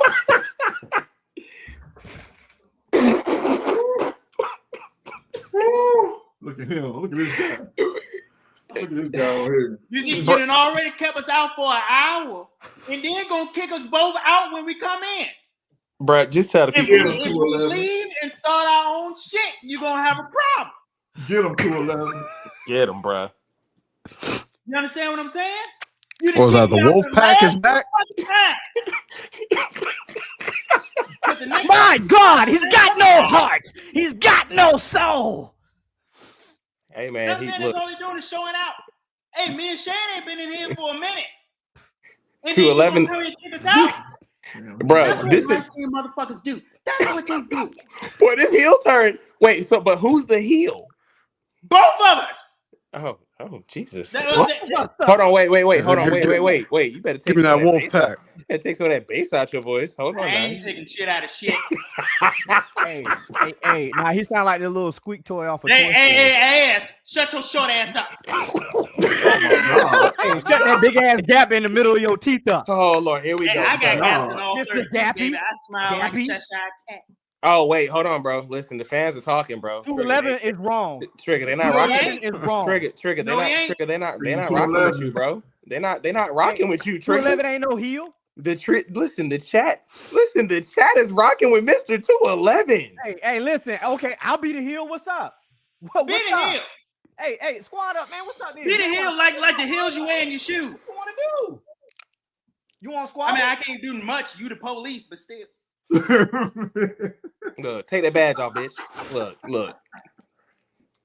Oh, wait. Firearm too. Hold on. See? Time out. Wait. Time out. Wait. Did that shit Velcro? Did that shit Velcro off? What? Did your firearm Velcro? have a. Oh, I thought I heard that shit. I'm about to say what? All right. Anywho, Mr. 211, say what's up to the people, bro. What's going on, y'all? How y'all feeling? There we go. Second half of the show, we gonna hit it. In the words of Trigger Trey's idol, we gonna hit it strong, hit it hard, hit it fast. Whoa! Look, that's what we got to do, bro. We've been on here. Listen. Mike Chioda gave us the soup, ingredients, preparation, and all. Yeah. But you know what? Oh, listen, I got this. I gotta go. Listen, we'll leave then. Well, leave. Then leave. And you better pick it back up. You better pick it back up with them snacks in the back. That'd be her third time because that's the second time she's had to leave. Yeah, like. And I'm even wearing a shirt for her today. Yeah. Wait, what shirt are you wearing? You see how they do? Good old Karrion Kross shirt, man. Oh, okay. So she wants to talk shit for her. So she wants to talk shit. Yeah. Seth Rollins, CM Punk Part 2. The Second City Saint versus the Monday Night Messiah delivered. It did. It wasn't the only steel cage match this weekend. We're gonna talk about it. But I don't even think it was the best one this week. Whoa. I don't either. I definitely don't think it was the best steel cage match this week. I think it was the best sports entertainment cage match this week, or whatever. But I don't want to compare them either. Because we're not gonna get the same thing in one. One's a pay-per-view match and one's a Monday Night Raw match, first and foremost. And I think they were both good for their own reasons. For their own reasons. And we know what AEW does on pay-per-views. And we're going to touch on that because they have a habit of delivering on a pay-per-view. And then the show during the week is trash. Garbage juice. And they did it to me again, man. I tuned in just to watch it, and they tricked my ass. They tricked my ass. Hey, guess what? Guess what? Oh, I didn't fall for it. What the fuck? You know what? Let's hold off on Punk and Rollins then. Let's hold off on Punk and Rollins for right now. AEW. And let's talk about it. Let's talk about it. How was Revolution? Because we went to last year's. Yeah. How was Revolution this year? Outside of the Sasha Mercedes match, I thought it was pretty solid. And outside of the main event. And the tag match. Don't forget the tag match. First of all, why was the Outriders in the Hurt Syndicate? We hurt people. We hurt people. I despise that theme song. They hurt me. Why wasn't the chance? Why wasn't that on the pre-show? Because Big Boom and his son was on there. Yeah. Oh God, that is right. Yeah, they were on there. Yeah. Okay. Outside of those three matches, because Mercedes under-delivered again as usual. The tag match I could have lived without, and the main event, which we're going to talk about. But we talking about that shit. Damn. But go ahead. What do we think? Because Takeshita and Omega, we knew Omega was going to win. But what y'all think of the match? I actually didn't see it. I fell asleep. I will say this. Oh, go ahead. Oh, go ahead, 211. Oh, no, that was it. I fell asleep. Oh. I didn't. Oh, you fell asleep. It was not. Exactly. It was not Ospreay into Takeshita. No, of course not. It wasn't that. It was. Man, we did see that match live, didn't we? We did. Damn. We had Beyond the Bell doing the thing. I mean, it was good for what it was going to be. I still feel like Takeshita needs to leave and go to New Japan. Like I don't like him in AEW. I think that they've done as good a job as they can up to this point, but he's not ever going to reach superstardom in AEW. Well, Nobody does. They cooled him off. Like they cooled him off. When he was on the rise up, they just put him stagnant, and then he never. And now he's lost to Kenny Omega, which realistically, Omega's a homegrown guy, which I'm proud of AEW for doing that. Omega's a homegrown guy. Yep. Take care of your homegrown talent, but at the expense of your future. Yeah, I don't know. I would have rather Omega take the belt off Okada. Well, that's what we're setting up for. Unfucking fortunately. Okada ain't never gonna Unification. This is your unification. That's why it went down the way it went down. Unfortunately, like and that match don't hit the way it did 10 years ago. Right. So whatever, but Swerve winning. I'm not gonna lie. I was a wee bit shocked. I was shocked as well. The way they're pushing Ricky, I thought Ricky was going over. I think Ricky's time will come. Yeah, but I think they want to see him by himself for a little while to give him that confidence boost and but are you afraid? You said what too? Say he gonna win one of those auxiliary belts. I was about to say, but are you afraid that they're gonna? I mean, the push is fine, but you know what I'm saying. Ricky wouldn't win that match. Well, it was shaky at first. It was shaky, but I think Ricky's going to end up being the LA Knight of AEW, where they're going to wait too long to pull the trigger, because this is the hottest he'll ever get, and this is as hot as he's ever been. You got to do something with him now, or he'll be 6 months from now. Yeah, he'll be Adam Cole. But then when we see what came out of the main event, it made sense on why he didn't. It makes sense because that's the only thing that saved that main event was the swerve stomp on Moxley. Because let's be honest, Moxley and Cope, I wouldn't have put that on AEW Dark.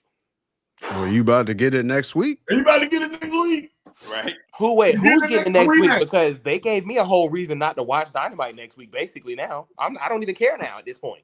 They gave me a whole reason not to watch it ever again. Period. No, you're lying. You're lying. You have to watch. You have to watch. I watch the pay-per-views. I ain't gonna watch the regular shows. But it's crazy though, because there was a stretch when WWE television was good and their pay-per-views were ass. Same with TNA.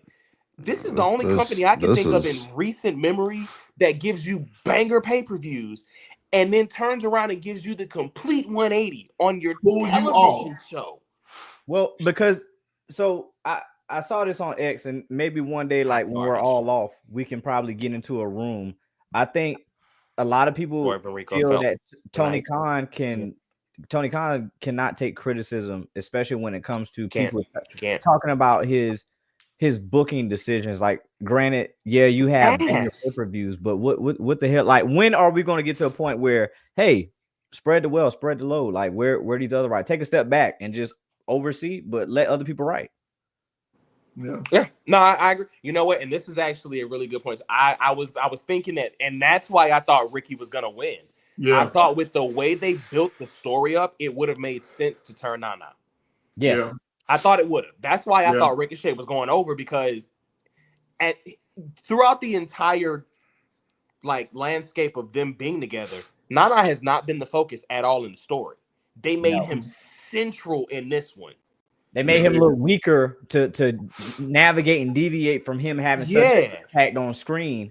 And then allowing the Hurt Syndicate a couple months ago to press on him. I was thinking maybe he was gonna think or try and sell it that maybe Swerve can't protect him anymore, or Swerve doesn't care about him anymore, and he was gonna turn. So does Bobby cost Swerve his championship, or are we getting that run back? Are we getting a tie-in? Oh, Bobby didn't want to do the job, so I don't even think Swerve wants anything to do with him anymore. I know a couple people didn't want to do the job that night, but go ahead. I mean, and we're gonna talk about it. Give it a second. We're gonna talk about it because it stinks. It absolutely stinks. My boy, Mr. Baby. He ready, and we gonna give him the ground. We gonna give him the forefront. I think the show overall, Mariah May and Toni Storm. Toni Storm is no longer allowed to cut herself ever. No, she was leaking. Like, it was immediately. Like, you saw her multiple points during that match trying to stop it. Like, oh my god! I don't know if she understands how vascular your head is, but her trying to press on it to stop it was making it worse. And I'm like, bro, stop! You're gonna die. We gonna see you die. She was sitting there and they were hard camming her, and she blinking like, damn. Like, Lord, it's constantly coming down. She's sitting there going like, you did way too much. Yeah, bro, like, you way too much. But it served its purpose. It worked. The aesthetic of it in that context for that match, Yes. that is so realistically, and I don't know if maybe I'm prisoner of the moment in this. You are. It's definitely, I don't think I am. It's definitely the best AEW women's match of all time. It is. Yeah. I would go as far. That's not a high bar to go over. I know. Hush, But hush. I'm gonna say this. I would one? venture to say that that's a top Women's match of. Ooh. I'm gonna say that's a top 10 women's match, period. Yeah. I agree with you. Ever. Yeah. I'll give you that. And I'll venture to say bangers. they put on 3, but I'll venture to say this. 3 of them hoes. I think it's a top 5 women's story of all time. Oh, Agreed. hands down, without a doubt. Like across any promotion. I'm with Black. Top 3. Because because a lot of people are only going to focus on the reinvention and bringing Timeless Tony back. But no, you got to go back from you got to go back to the start of this. Yeah. I'm speechless. I don't know what else to say except it was phenomenal. It was incredible. It was sensational. Well, I mean, It was super califragilisticexpialidocious. compared to the other women's match on that card. Bro, is it time to give up on the Sasha Banks experiment? I'm sorry. I'm sorry. Experiment. It's been time. I'm sorry. Wait. I'm sorry. The Mercedes Moné experiment. Nah, It don't she's matter what you Mercedes call it. Banks. Yes. I don't give 2 shits what you call her, dude. Like Yeah, I'm saying. trash. Trash Call is her what you Mercedes call her. Verano or whatever her real name is. I don't give a damn. Oh my God. Hey, Oh, you know not what? Matter of fact, calling her Veronado. Good Lord. me and Carlito I know, talked right? about this the other day. Speechless. You know how long I made it into her match before I fell asleep? Like 5 minutes, right? Not even 5 minutes. Yeah, like it was bad. I took my glasses off. I handed them to my wife. I was like, "Wake me up when this bullshit's over." But what is it though? She so- sucks. Everything. That's what it is. So It's I've terrible. been telling y'all this for a long time. That woman ain't worth a goddamn. Well, I would say this. I think her ego also has played a part into it. Like once you get to a certain point where you think your shit don't stink and you think you're the hottest thing on this planet, like That's after a CM while, Punk. Shout out. Wait. Time out. Shout out to Backstage Brawl for the like Y'all tell me I'm tweet crazy. on Twitter. Damn, appreciate you, Backstage Shout out. Brawl. I'm just- that means something. That you means remember what was it last week? I said that WWE took people's strengths and made them stronger, and they took the weaknesses and made them almost non-existent. something. When you give a wrestler the control that Sasha, Mercedes, whatever you want to call her, has, she don't think her shit stinks, like Trigger said. So Everybody shit. now we just witnessing like the full, like, bro, stop. Are we witnessing now what warranted so much hate and calling her overrated before? Yes. Because I know she used to get a lot of hate. I and a think lot we're of witnessing now why WWE didn't bring her back. didn't bother bringing her back. Especially after what you asking for. You're asking. I understand yesterday's price ain't today's price, but I mean that price that she got shouldn't even be today's price. Too, Hey, I know. So too, but see, that's the thing though, because I ask people like that because 211 has always been honest in his criticism of Sasha Banks and Mercedes Moné or whatever you want to call her. So. He's always been honest about his critique of her. Do you feel kind of vindicated and justified now that you like everybody is seeing it? Yes. And I will stand by it. It's like she's the female CM Punk in my view. See, and then you lose me. no. See, Now you're going too far. You had me, and then Like, you stop. lost. Yeah, you had me, Look, then like, you lost. Man. I might feel Like- the same way about Punk, but come on, bro. Hey, but don't kick him out. Stop. Like, grow up. Look, Let What's him that get his saying? point across. Quit while you're ahead. Let him explain his point. Go ahead. What? You sound like you was telling that story the other week. No, what was I saying? No, she the female CM Punk. She left WWE high on her horse and did nothing but talk mess. Did nothing but talk I mess. Made understand. herself Was she really bigger high in on her her horse? mind than she is. I understand his point. Because And I'm not gonna now hold you. everybody is seeing it. She's She made a lateral move just for more money. I understand what he's saying. That's why I said let him make his point. Because when Punk left and when Punk came back to AEW, as great as he's being revered right now and cheered, it wasn't like that in AEW, bro. Nope. He had a lot of haters. He had a lot of, this is it. We waited. There was a lot. So okay, I understand. I apologize for kicking you out. I will remove myself because you made a great point. Everybody clap it up. He's growing up. He's growing up. It's about time.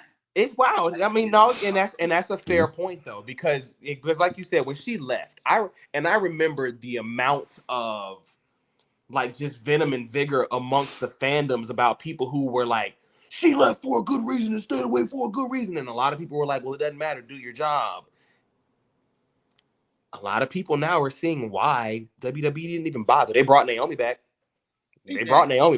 Well, because Naomi, she left gracefully, respectfully, and then also, I mean, she was probably is it a Jimmy thing? Is it a Jimmy thing too? Like because she's a part of the NOI family? I would say maybe, but I don't think that's a major point because after she left, like, granted, like she's better in the ring than Sasha. Naomi went out and like proved a point with TNA. Because when her and Jordan was having them, yeah, like Naomi went out and proved a point. Sasha went out and just, I don't. You know what? Honestly, dude, that's a great point. The Kenny Omega bell collector era was more entertaining than this Mercedes Moné. And I despise that era. I hated it. Like, but this, like, the difference between Sasha and Punk is Punk could remain relevant and still create some type of buzz. What type of buzz does Mercedes create? Well, she did sell out. Created Hollywood. She sold out the Tokyo Dome. Yeah, like I mean, she did. Good for her, but then she stunk the place up.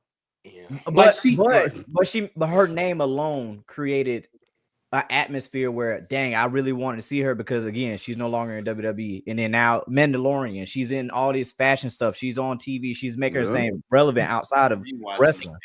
But I think that's what the point. That's the difference. Hold on, Black. I think that's what the point Shane is making too, though. She made herself relevant outside of wrestling, not inside the wrestling circles. Like Punk kept himself relevant, people wanted to see him in the ring. Realistically, when Mercedes left, outside of Punk doing like the Marvel thing that he did, like the comic books or whatever, he stayed away.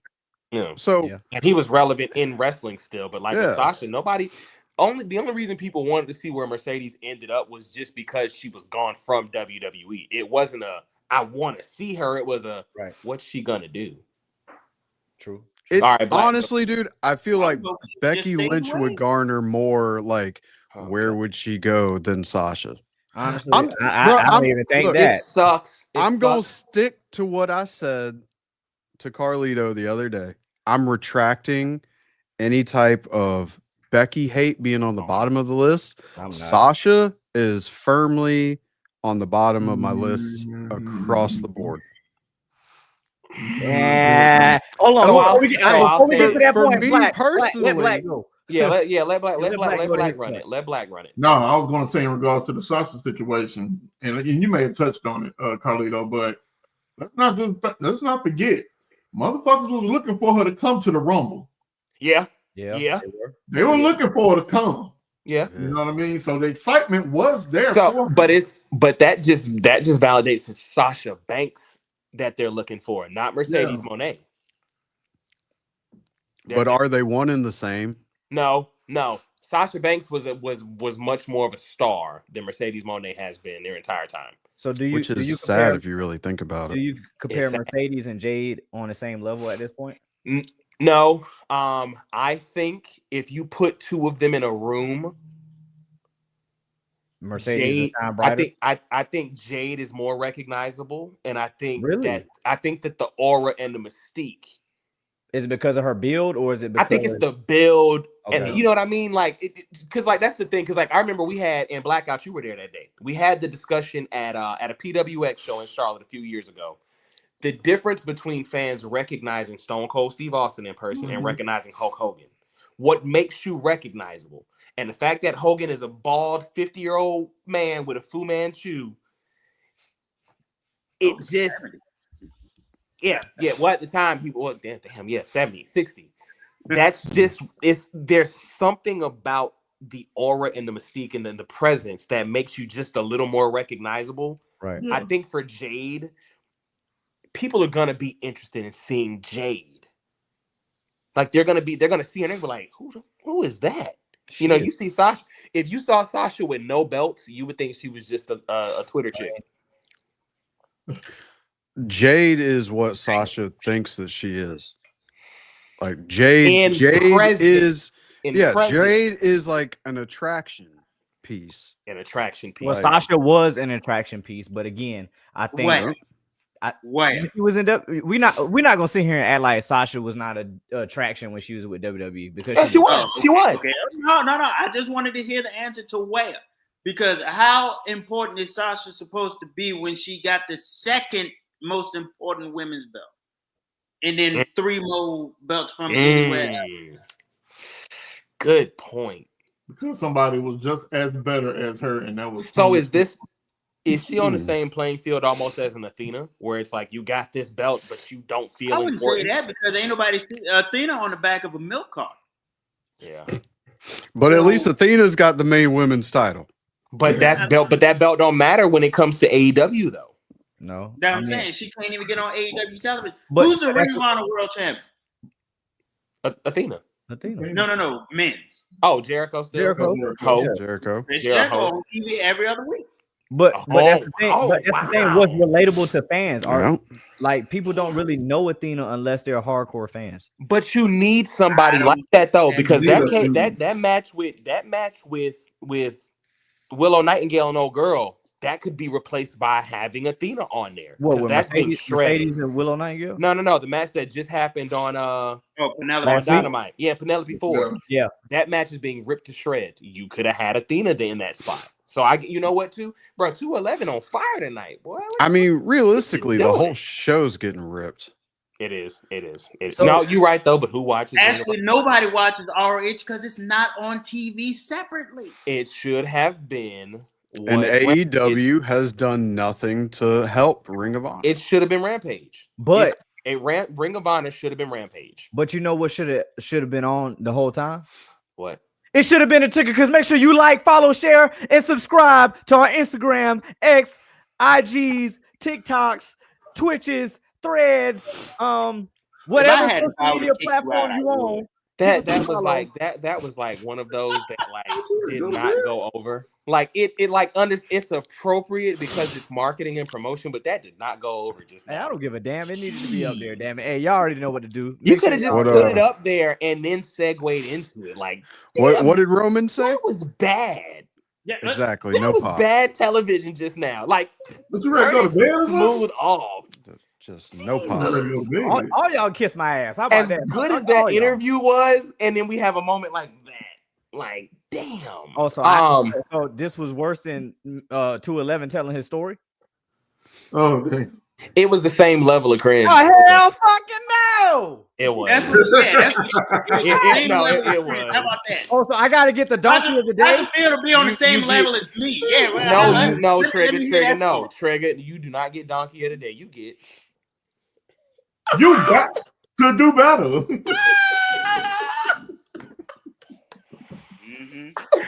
Oh my god. But no, okay. You stupid. Not the tap dance. But the pay-per-view itself was not. Unfortunately, the main event brings the pay-per-view down. Unfortunately, the tag match brings the pay-per-view down. Unfortunately, the Sasha match brings the pay-per-view down. I keep calling her Sasha, Mercedes. I'm trying to be respectful of the talent. Dynamite was mid, but that steel cage match. Let's talk about it real quick. Them boys snap every time. The story was there. We've been on that. We have been on that. What was the name of the stable Blackout? The Callis family? No, not Callis family. You talking about shit. United Kingdom. United Kingdom. It's been there. The story's been there. And then it's stretched on, and then you got kind of the solo, or well, not even a solo, but you got Ospreay being on his own and Mark Davis and Kyle Fletcher doing their thing. Then you got the Fletcher turn, and then you got the Callis family. Mm-hmm. It's been a long story. That cage match was the appropriate blow off for how long that story was.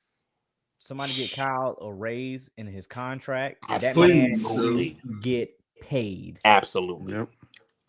So it's weird because you don't want to say, man, he put Will Ospreay over, but I'm gonna be honest with you. This is the first time in a while that Ospreay's been in the ring with somebody and they looked just as good as him. Yeah. Honestly, so I think we're gonna get a Will Ospreay championship run here soon. Yeah. Which belt though? Because that belt's going to Swerve. The AEW, he's gonna take the AEW championship off of Swerve. I think he takes it off Swerve at All In Texas. He's taking that shit off of Swerve. Wait. When is All In? All In is All In? July 12th. They're not gonna give Swerve a 2 or 3 month championship run. No, it's not gonna be All In. It can't be All In. Why it not? Can't be All In. Why not? Swerve, listen. Wait, no, that's an as hot as Swerve is still over. Take your logical goggles off. Okay, never mind. You're right. Book this as Tony Khan would book it. Swerve might get a 2-week title run into that. No. And Swerve may leave AEW. No. You know what? If I'm thinking Tony Khan level, I'm going Moxley beats Swerve. Moxley beats Swerve. Yeah. And and Ospreay beats Moxley. Yes. Oh my God. And not turns on Swerve. I ain't gonna lie. No, or I shouldn't have said that out loud because y'all know. Or how about Christian beats Moxley? No, I'm playing. Stop. No. His chance. No, stop it. You got a better chance of Cope winning that belt next week. You gotta relax. Now watch Stop saying stuff. Stop saying stuff out loud because it sticks to the wall when it comes to them. They do dumb stuff. Bro, I would legitimately say that he's already made up his mind. Yeah. But absolutely. between now and next week, his mind could flip-flop 80 million different directions. Yep. So it's crazy. If I was booking it, I would do Ospreay and Swerve Part 2 at All In. Y'all, I just gotta say this. Don't get me wrong. I like Tony as a person. Tony is a real chill, cool person. Mm-hmm. But the booking decisions make me like he's the Nico Collins of professional wrestling. Who's that you doing? The guy that traded Luka to the Lakers. Oh. the level of stupid. That's Tony Khan's booking. That's where we are. But salute to Kyle Fletcher. Unfortunately, I don't think there's space for him to be what he probably should be. What, mid-card? No, I think he's an upper mid-carder. I think you know who I think Kyle Fletcher is? I think Kyle Fletcher is no, I don't think he's LA Knight. I want to make sure I'm doing I think Kyle Fletcher is 2016 AJ Styles.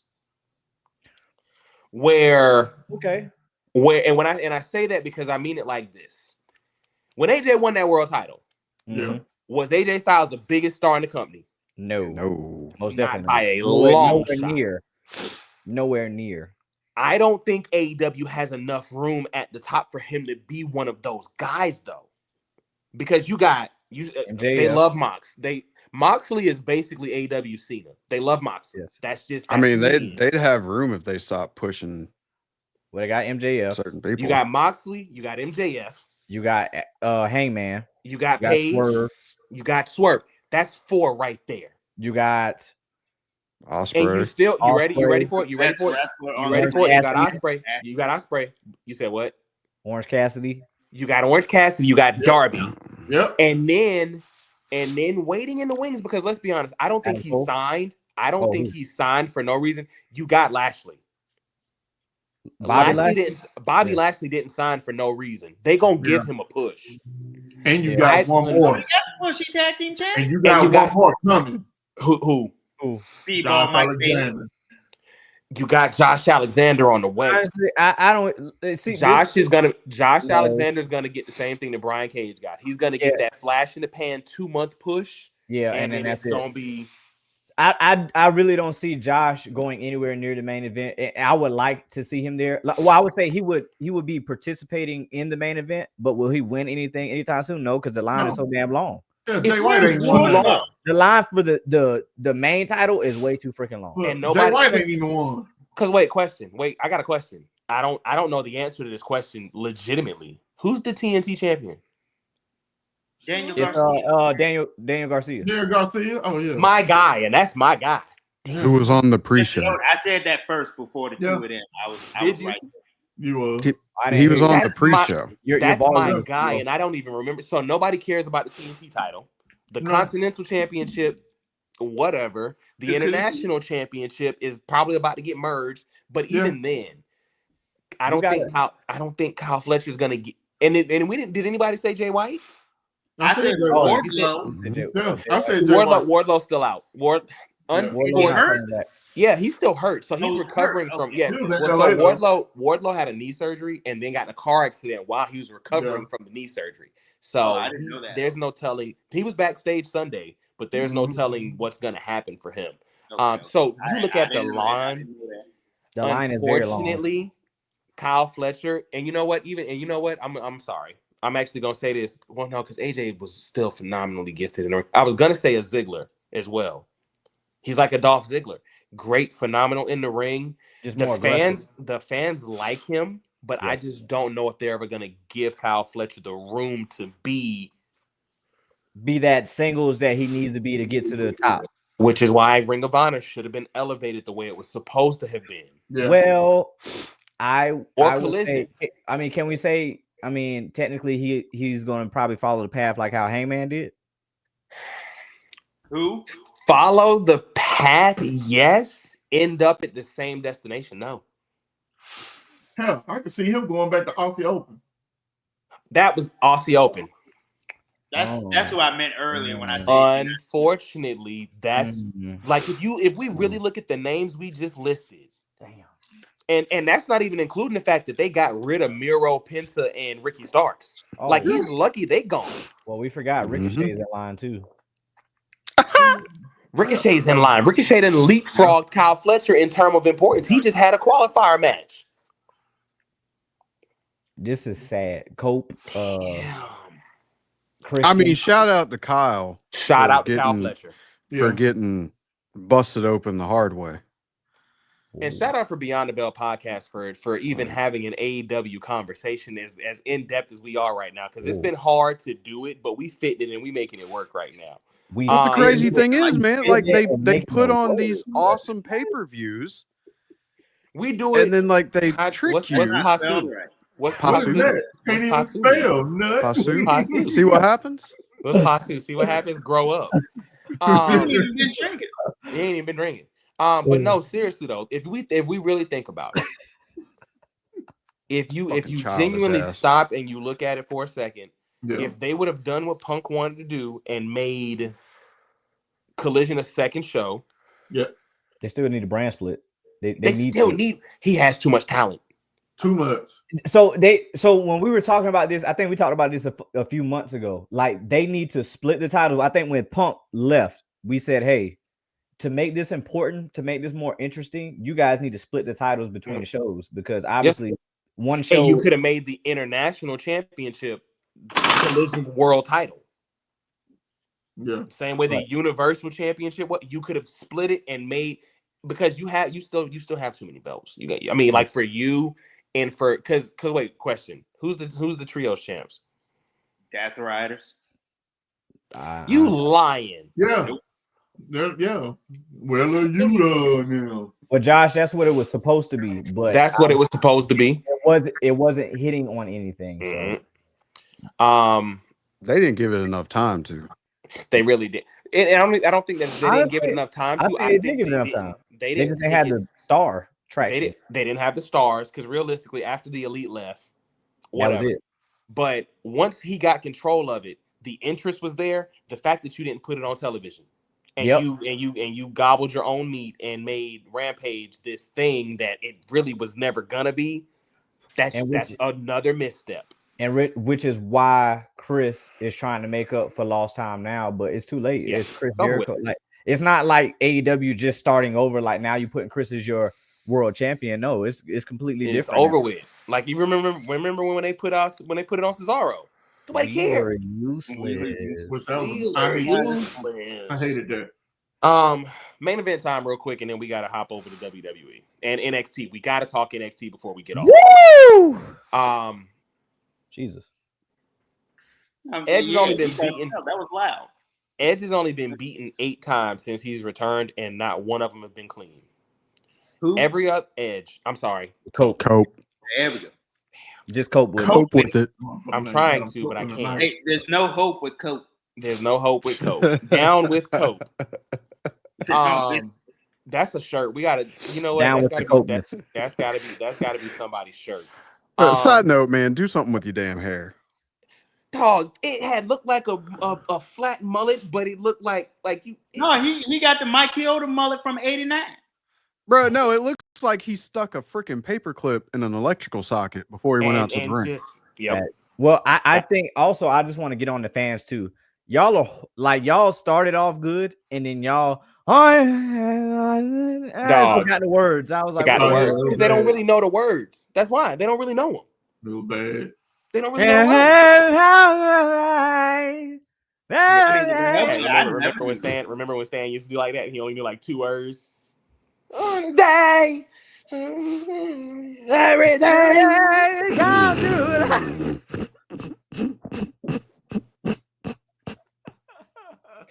I'm sorry, I'm a girl. I'm petty for that. Oh god. Okay, but 8 losses since he's come back. None of them have been clean, and apparently speaking, now Mox has earned creative control. He's their star. He's AEW star. It shouldn't be because the Death Riders is absolutely trash, but he's their star. Cope didn't want to take the job, so he got Christian to cash in the contract that we have anxiously been awaiting for it to happen. And lost. I never talked to Adam Copeland again. I was like, choked out. Got choked. Not only did he lose, cucked out. Not only did he lose, he got choked. And the announcers don't make it up. And there's the Bulldog choke. Whoa, that's the name of it. Y'all are terrible. That's the captain's hook. Thank you. Round finger. Like, that's what pisses me off because it was a waste of freaking time for even Christian to have that shit for so long. But it's crazy because I'm not hearing more upsetness about that than I did about Drew cashing in and wasting the money in the bank contract. This was a bigger waste of that because the story had been there for months now. Christian story that should have been that. Hey, I want to do this. You have a story with Christian. I want to do this for all the dads that didn't make it, that didn't get to see their sons. I'm your dad now. Jesus, it's hard. That would have been cool. It's hard every time. Like he does it. Like it still goes over. But when he hits the dad jokes, hey Nick, I did it for your dad because I'm your dad now. Oh no, that shit on Wednesday he did. I'd slap shit out of him. Yeah, I would. Oh yeah, definitely. That was mean shit. I think it was the only good thing about what happened Wednesday. Yeah, I would have. Yeah, I would have had to swallow up with him. Bro, if someone had told my mom that I was gonna send her back to the midnight shift at Waffle House, I'd have smacked the dog shit out of you. Yeah, you know what I'm saying? Like, I'm not a part of the dead dads club, but I do have a dead parent, and I'm just like, yo, it's only so much shit you can talk. It's only so much, dog. And you damn sure ain't gonna get that close to my face like that. Nah, you're not in my face. You get one sentence, and then that's it.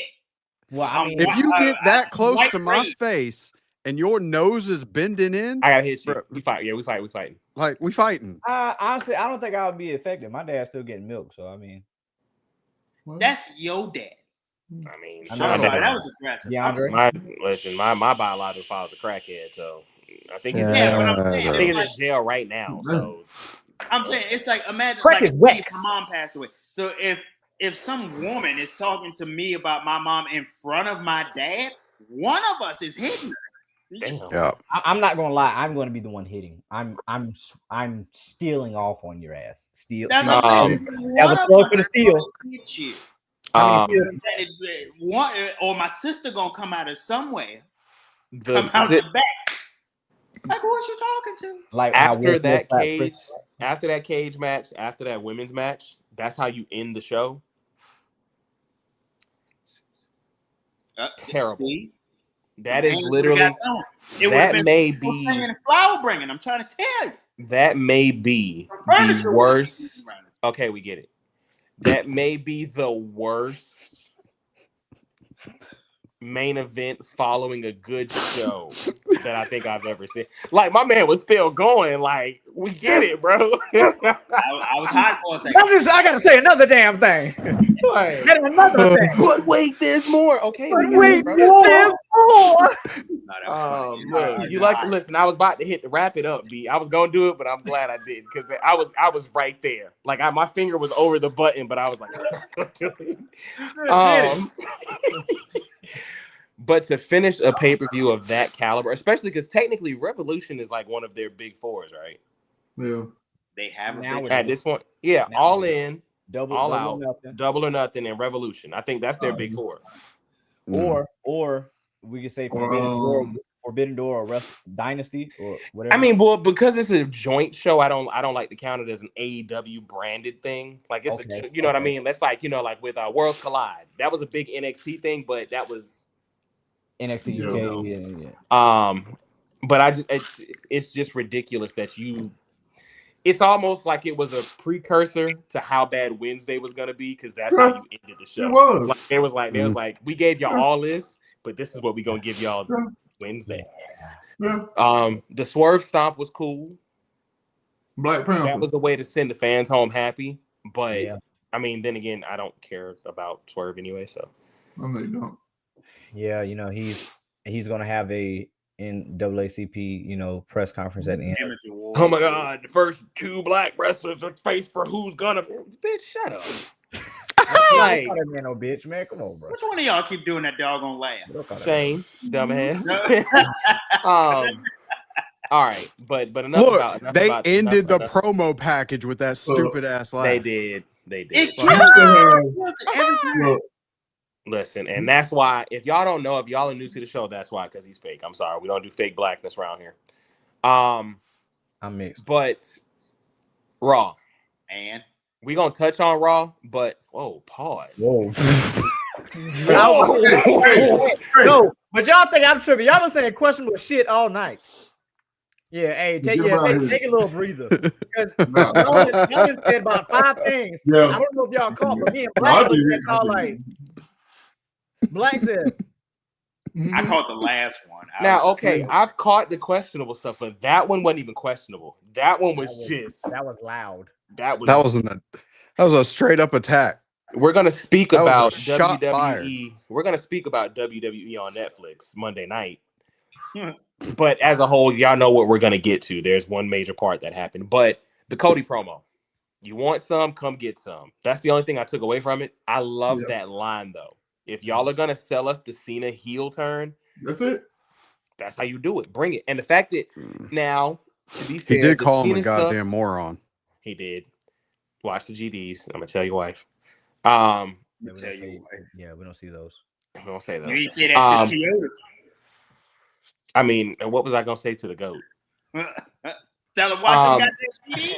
I mean, and then you just said it again. Like, what are you doing? Like, what are you doing? My God.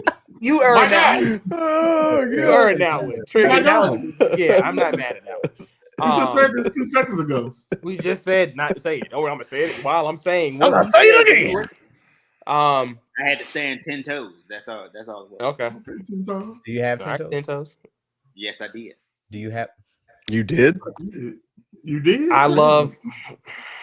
He said, did I have to, right? And I said next. Because that was a trigger moment. That was one of those, like, if you know him, it was going dark. It was going dark. But anyway, the Cody promo, I love that we got the Cena sucks chance. We've heard those for years, but this is the first time That where it's not. legit. It feels legit, right? Organic. It felt venomous. It felt venomous. The John Cena, but that lets you know that Cody is Was the that a Randy face Orton? of the industry. Was that like a Randy Orton little throw in there? What? No. It was a little venomous. No, I think I don't. I mean, he loves Orton though, but I I just love the fact that there is now, like, it's no longer a discussion. Cody is the face of WWE. Not by Roman's account.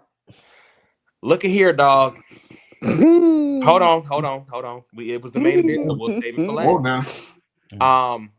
Looking at Bianca, Rhea, and Io, I was upset all the way through the promo until Rhea slapped the Sonic coins out of. Io slapped the Sonic coins out of both of them. Out of both of them. What the 5 fingers say to his face? Lost her shit. I was worried that she was only going to slap Rhea. Yeah. But her giving it to Bianca, it made it. Thank you. And side note, can we give a shout out to Bianca Belair still selling the Jade and Naomi thing? Because she came to the ring looking very dejected. Yeah. Like how Paul Heyman dejected. She still did that shit. By the Paul Heyman, how she pulled a Paul Heyman. She pulled the Paul Heyman. Like you could tell it's still. The exchange on Twitter has been quite interesting. Oh, you look like a polished kid. I was like, whoa. Dog, and then the fact that Jay brought Rikishi into it. Yeah. Yeah. Like it's. This is why I love social media and wrestling a little bit. Because now to add the little back and forth outside of weekly television. Ash, grow up. Ash. Man, listen. Ash, you're about to get booted from the comments. Hey, listen. Get out of here. You know what? Listen. I'm gonna say this though. I agree with her because Shinsuke still can't. Look, out. she got the belt. The belt made her speak so well. Get up out of here. Go ahead and get him up out of here. Y'all are petty as hell. Y'all are wrong. No, you're not allowed to do that. His wife will beat you up. Like, you're not allowed. Why do you think I stopped doing it? I stopped because I was forewarned. I didn't know it was under threat of being beat up by them. Yeah, she'll beat you up. Rip your heart out. Where were we? Oh, Jesus, y'all are retarded. Oh no, I said it! No! Put him out! Put him out! He said the bad word. Shadow Realm. Bye-bye! Yeah, I'm sorry. We is lit tonight. We are on an incredible high, and I'm not talking about the devil's lettuce. I'm talking about actual, wrestling. High. No, leave me out because I'm probably about to get us canceled. Like, you can't say the R word in the year of our Lord and Savior 2025.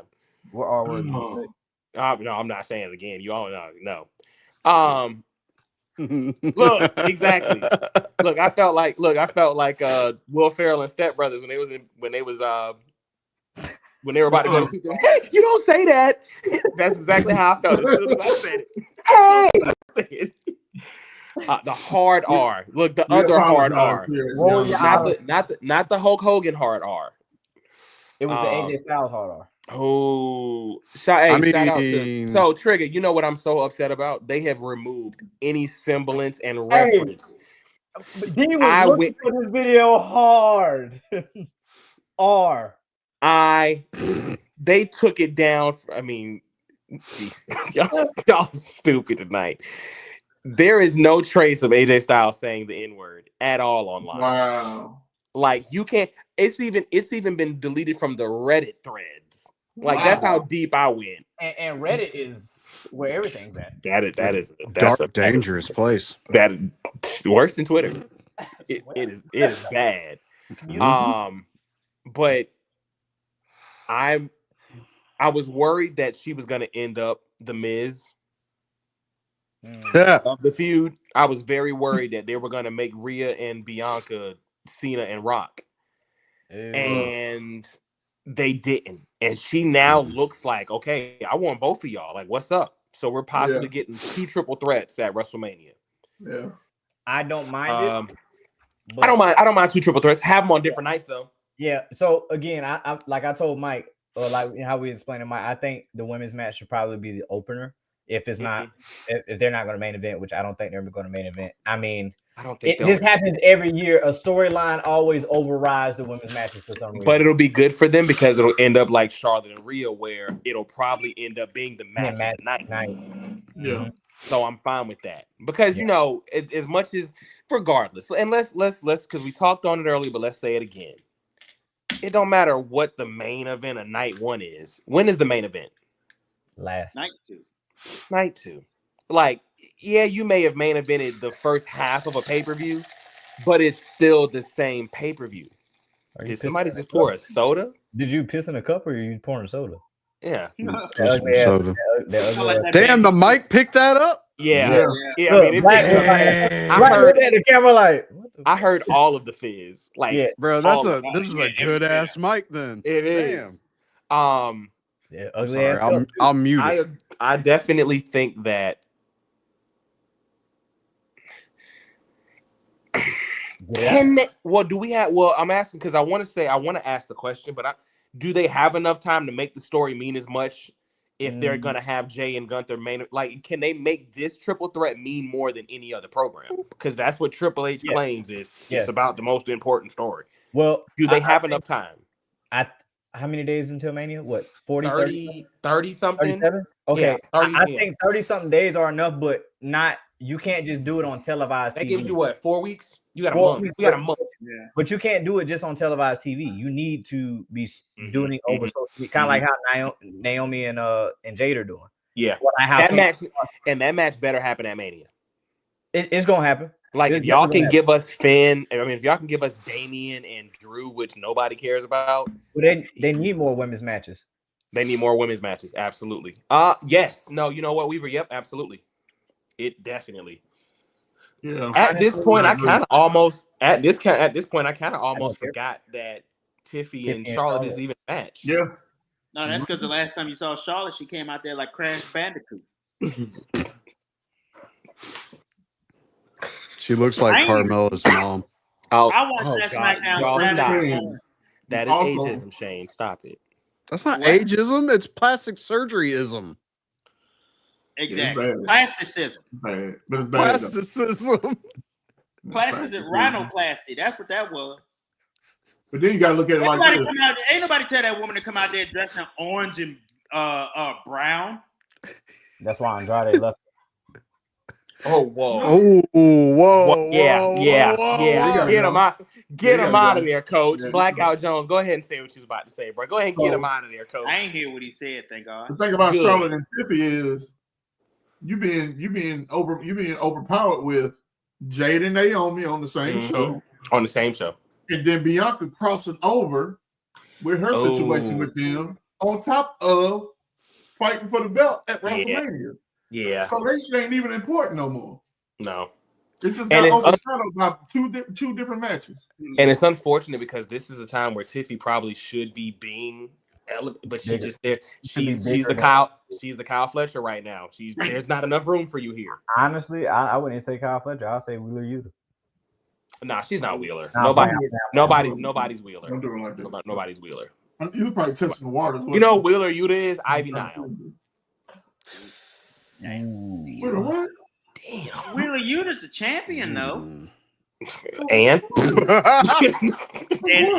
Nile ain't. And like, is he really? I mean, you know what? I exactly. I think overall, Trio's belt died when House of Black lost. When they lost him, it was over with. That was the last meaningful run. Tiffy didn't need. I wouldn't say that she didn't need the belt. She needed it, but I just don't think that it was. I said it. She won when she won Money in the Bank. Remember, I said it was too early. You think it was too early for the cash? Or you think she should have done it at Mania? I think it was too early for her to win Money in the Bank. Period. Why? Because it's not time for that era. It's not time for people from this era to be getting the forefront when you still have Bianca, Rhea, Charlotte, Bayley. When you still have them at the forefront, EO is part of this last era now, kind of. She's a part of that. It's too early because you look at it. If you look at it, Tiffy's technically a part of that. Stephanie, Julia, she's a part of that era, age-wise. Yeah. You're bringing her in when the last guard still, because Charlotte's got what 3 more damn title runs left in her. Maybe. I do not want another Charlotte title run. Nobody cares, but You're you gonna Maybe. get one. But guess what? You're gonna I get care. one. You're gonna get You're what you gonna get. get And one. don't I have don't want it. But you're gonna get one. I don't want Y'all gonna stop hating on the queen. what you gonna do about it? it. She's won enough. She can wait 2 years before she wins. Okay. Okay, but what you gonna do about it when she get one? She ain't been champion 2 Okay, years. so You gonna holler she at got to TV beat just John like the rest Cena of in them record. See, What? listen, it's unfortunate, Hey, Wick. but It is unfortunate. Damn. it's unfortunate. But this is why Let I feel Ronda like it Rousey was come too- back and win something then. But this is why no, please God, no, please God, Yo, God. boot him. yeah, no, Boot please him. God, yeah, no, please no. Boot him. Because y'all remember that failed? Y'all remember that failed Ring of Honor experiment? Yes. Oh, Like- yeah. She showed up on People don't Rampage. even remember that she showed up on Ring of Honor TV, and they were I like, did forget about it, but then I was like, damn, that did happen. it's crazy though because like remember how big she was coming to WWE, and then she went to Ring of Honor, and everybody was like, No pop. EO all right, sound better on the Roman, mic all right, than her. Roman, exactly, no pop. No pop. My tribal chief. I'm worried. I'm worried that if that match doesn't open the show, it's not going to close the show. It's going to be in the middle. It's going to What? suck. What That match? the triple threat, that it's going to suck. That it's just stuffed in the middle of the card. I just hope they can deliver regardless. You know, the tag match is probably going to be in the middle or somewhere after. Yeah, the that second. you know what? That's probably a night 2 opener. That multi-man tag match. That's Yep. probably the night 2 opener. Oh, I would say so. I think night 1 will get the multi-man intercontinental. They're stuffing a lot of people in matches. I'm happy for that though because of the Mania bonuses. Yeah. Let them get them. Let them get them. At this You- point, the 'cause you Mania got needs to the be talent. 3 nights: Friday, Saturday, and G, Sunday. no. Don't give him no more ideas. The luchador came. We don't know who it is. It's Chad, but we don't know who it is. I love Chad Gable's acting ability right now because like the look he gave Kathy when he was getting arrested, and he looked at her like, See? yeah. So what you were saying? I felt that was a little low key, little ice type thing, and then also deportation thing. I thought that was like a JBL callback type thing. The wrestling god. Yeah. So like, why? Why? What? You know what? You know what? Like, JBL did it. What are you talking about? I'm just referring to what happened. It wasn't as bad then as it is now. Like, we're in a much different climate right now. Especially in New York. Like, there was an 11-year-old. She got out of heart surgery. ICE came and deported her from the hospital while her parents were coming to check on her in the recovery room. Like, we're not gonna make ICE jokes on here anymore. Like, that's just it. We're not gonna do that. I came out of heart surgery. Now that's crazy. Hey, ICE gonna have to squabble with me because you ain't taking nothing about this room. I'm telling you that now. Yeah, we're not going nowhere. Look, how Leo's. I'm not fucking leaving. Hey, listen, I'm not fucking leaving.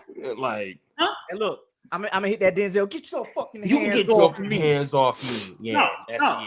I had two heart surgeries. You wasn't there for now one of them.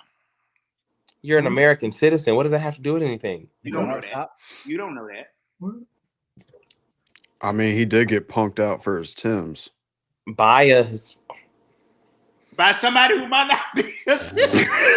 Oh my God. Dirty Duke. So you see how I said Baya and I stopped? I had a modicum of self-control. Well, I mean, you have to. You said the R word. Yeah, exactly. We said a lot of you won't sit nice as a stand. It's Mike's fault because Mike opened up the pod. He did. Mike Chioda has our energy way too high tonight. Yeah. It's gonna be a little PG. Yeah. It's going back to the PG era next week. Not Daddy Duke. Daddy Duke. Daddy Duke. Daddy Duke Sanchez. Hey, I'm Rita. saying. Hey, look, damn you, Dirty Duke. I'm Dirty Duke. Bro, I gotta watch now. I gotta watch. Y'all see my sister on the FaceTime call early. Now, yeah, sis was and I got to talk to sis earlier. She was just like, "Damn, why you really did put my business all out there?" Like, I was like, "You got that right." I mean, Oh my God. go ahead. You knew 5-minute that. You timeout. knew that one was coming. I mean, darn, bro. But the luchadors here, I hope it's not just gonna end up as like an alter ego for Chad. I hope they have like a story built for this. If not, whatever. Anything to give him some more shine, whatever. He needed a championship run or something, because like what championship though? There ain't one. There ain't one for him. send him to SmackDown at this point. And give him what? Because LA Knight just won the U.S. title back. Take the U.S. title off, but give it to the real already. American. Give it to the real American. Well, y'all turned on LA Knight quick, boy. I'm not turning on him. Yeah, you are quick. I'm not turning on him. Quick. I think LA Knight does not have a long run in him on him for quick. the mid card. Turned on quick. Again, like where do we go here when it comes to LA Knight moving? Actually, you know what? We'll say that because we was talking about Raw. Whatever. Yeah, it's okay. No, it's okay because I mean, realistically, it don't matter because he's not gonna win a world title ever. Unfortunately, he's at that point. We're at that point now. We're gonna just gonna admit it. He's not gonna ever be a world champion. Not in WWE. He might can go win the NXT title after Oba gets called up. Hey, Shawn Spears is the North American champion. Hey, shout out to Shawn Spears. Shout out to the perfect 10. Shawn Spears. Punk Rollins too. Let's just talk on it. It felt personal. I'm tired of the WWE censorship though. Man, pisses like me right on Netflix. Like why? Like, so Netflix said that they give WWE full control. They have no restriction, but I guess they want to be still relatable to their audience that is not so graphic. But once you went to Netflix, that went out the window. Like you let somebody call you let Cody call The Rock on a PLE, you tell him to go fuck yourself. But we can't see somebody. I guess because it's a PLE, they're trying to. I don't understand. At this point, Raw is a PLE in and of itself. In and of itself, it should be. The biggest thing from that match though wasn't even the match because we called it. I mean, I know I did. I did. You called? Yeah, we called it. Punk. Seth winning. Like Seth had to win. You got to get the rubber match. Yeah. Or well.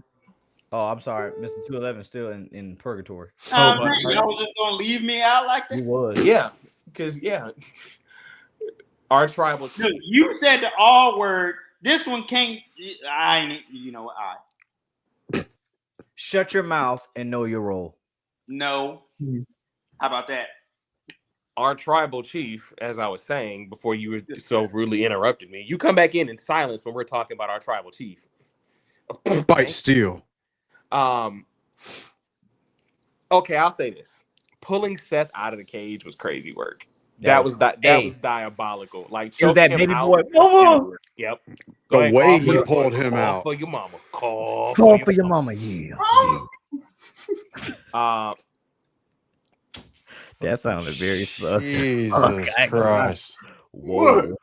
You do mama. I mean, that's how you sounded. That is how he said it though. He couldn't get it out. He couldn't get out. He yelled him out. I love the beatdown, but most importantly, I love the stomp. I love the pop. Mm-hmm. Yeah. I love the. Oh yeah. Boy, I was lit. How do y'all feel about the YTC though? I'm not with it. I think it should have been the other way. I think it should have started YTC, him saying that he's our tribal chief, and then the only. I'm kind of tired of the letters. We need a dope ass graphic. That's what we need. Yeah, I'm with you. The letter stuff is. I mean, even notice that it said why. Yeah, why? You drank too much. They should make a Bite Steel shirt. That'd be cool. I'd buy that.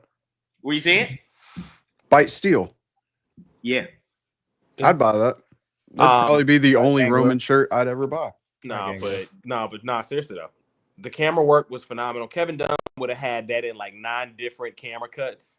Mm-hmm. Yeah. Hey, over here.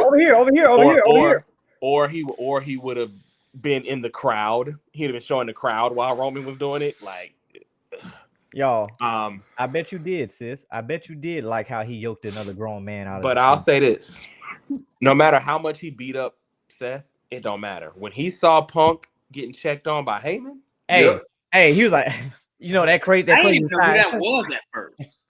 he was like, hold on, let me I was remind like, you. how Paul get in that cage? Let me remind you whose wise man you actually are, real quick. He said, "Oh, you got the game." You should have slapped Paul Heyman. I would have. Like, what you doing? I would have jerked him up. Yeah. I said, "Oh, you pulling another Brock moment?" Oh, I forgot about that. Did you know he was coming? Did you notice? You noticed Harpo? Yeah. Was that the favor? What? No, Nah, I don't think that's the favorite. I think we'll probably see the favor at Mania. We've seen and shout out to 5-Star Podcast, our brother podcast over on Mondays and Fridays. 5 star. They were saying, your boy Carolina X thinks that Paul Heyman has enough juice and stroke. Pause. Whoa. Yeah, enough juice and stroke, huh?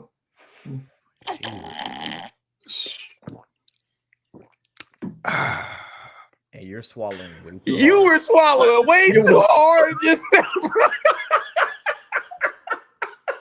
Hey, I'm glad I wasn't the only one to catch that. I was like, what the fuck was that? Oh my god. Gulp. I mean, you were swallowing way too hard just now, bro. Pause. You need to. This mic is insane. It is crazy. That mic is diabolical. Yeah, your throat is hella insane. Hella pause. Jesus. Yeah.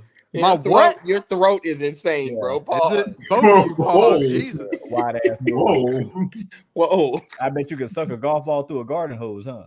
I bet you'd like Hey, that. take your ass out of that too. Golly. I bet he would like that. Jesus. You see the disrespect we get? I quit. Oh my god, tonight. Yeah, Crazy. Get him to 11. Get him to 11. Hey, I'm sorry. Hey, I'm sorry. Oh man. Get him to 11. You see how Tonight they is do us? crazy work, bro. My bad, dog. Pause. I need one to 11. I need one. Oh my god. Oh god. You need one of what? You know what? Got him. He don't really know don't. actually. Yeah, he don't. He having a slow moment. Yeah. He missed me. My face is hurting from laughing so hard. Oh my god, there he goes. Hey, the wild thorn. You can't do it. I can't. You can't. I'm Well, glad that's you got that was. But Carolina I'm a X thinks that pause. Paul Your has lips enough ain't big power backstage, kayfabe wise, to think that the favor should be Punk getting inserted into either the Gunther and J match or into the I don't think that's the favor. The favor definitely has to do something with Roman and this storyline. I don't know what, but I definitely don't think it's one of those where it's like, oh my god, no, that's not why he did that match, and that's not why. Is the favor going to be a stipulation? Either a stipulation or The favor is gonna be CM Punk. Not CM Punk. I'm sorry. Paul Heyman helping CM Punk win against Roman Reigns. He's gonna have to turn against Roman Reigns. Yeah, like I think that's where you got. How many times Paul Heyman gonna turn on fucking Roman and turn on Brock and turn on all his? I mean, that's what Paul does. You can't trust Paul Heyman. It's his modus He never turned on operandi. Roman. He never turned on Roman. Exactly. Boom. Right there. This will be the first time Well, technically, Roman turned on him. Roman left him by himself. Roman, Right, not just you're that, right. but when the Brock thing happened and they set Brock up, that was a Paul. That was a Roman turning on Paul, though. That wasn't Paul. So realistically, you're right. This would be Thank you. okay too. Okay. Okay. He on one tonight, bro. Okay, 211 Mr. on one Okay, tonight, Mr. bro. Historian. We See what had a happens little when you don't pregame kick people chat out. before we were brought on. Me and Sinister bonded while y'all was doing y'all thing. That's cute. Ain't it though? That's cute. See, look what happens. Now your camera goes That's out. what I'm saying. Look at God. Won't he He on do it? Netflix. He on Netflix. Look at that. He tried to give us the finger and it didn't work. Yeah. He got sent to the shadow realm. So we'll just Exactly. I like. That's a camera that. Hey, black. I like them nails. Hey, thanks, buddy. You're real concerned with shit that ain't There none of we your go. business, ain't you? I mean, I given that Dennis Rodman vibe. All you need is the nose piercing and all this fake. Dennis Rodman was the best rebounder in all the NBA. I for do about have a 12 nose piercing. He It's right does. there. Oh, I thought it was a booger. No. You so stupid. Anyway. It's the rest of your fucking brain. Oh my god. Bang! What the fuck is wrong with you? Whoa. Jesus. It was some zest. Y'all ain't gonna Look, do my them angry orchards got him feeling a little angry. I mean, them angry orchards got him Yeah. feeling a little, look, he Did you feeling a have a little, couple mimosas or something? he feeling a little zesty tonight. Little bro. zesty. Like, sheesh. Zesty talking to your bestie. You heard him. Sir, you don't ever do that again. Let that one rock. That hurt your light skin feelings, didn't it? That's, jeez. I don't know. Did it hurt that? I I don't don't know, sis. I don't know. I don't know. Mm-hmm. I love you. Wow. I had your back, Anywho. Sinister. I had your back. I got your back, Lester. So Boy, you stupid. y'all ain't see Soul Man. Y'all saw so I got your back. Lester. I just want to say Raw is the second best show, but NXT is the first best show in wrestling, period. I'm just letting y'all know that now. NXT Okay. has not missed at all. NXT is the best weekly show on television. Absolutely. And then maybe LFG. So I haven't watched a single LFG yet. Really? Yeah, I don't watch it. Have y'all watched Evolve yet? Of course. I watched it walk today. Shout out to the Carolina Reapers. Shout out to Cappuccino Jones. Like there's some talent on that show, bro. Hey, them boys over there with is the coffee all the time. Yeah. Cappuccino. Obafemi. Well, did the right I think so. Did the right match main event first off? Roadblock? Yes. I think it did because I mean the significance of title for title. Yeah. So I think you got to main event that. Okay. You build to it. Everybody wants to see, okay, who's taking both titles.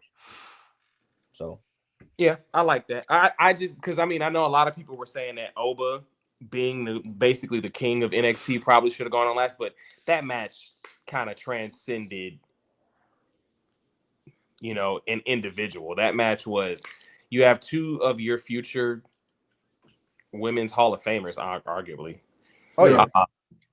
Who? Head to head. Julie and Stephanie. Lord, yes, Stephanie. Lord. Lord. Going head to head for. I think it. No.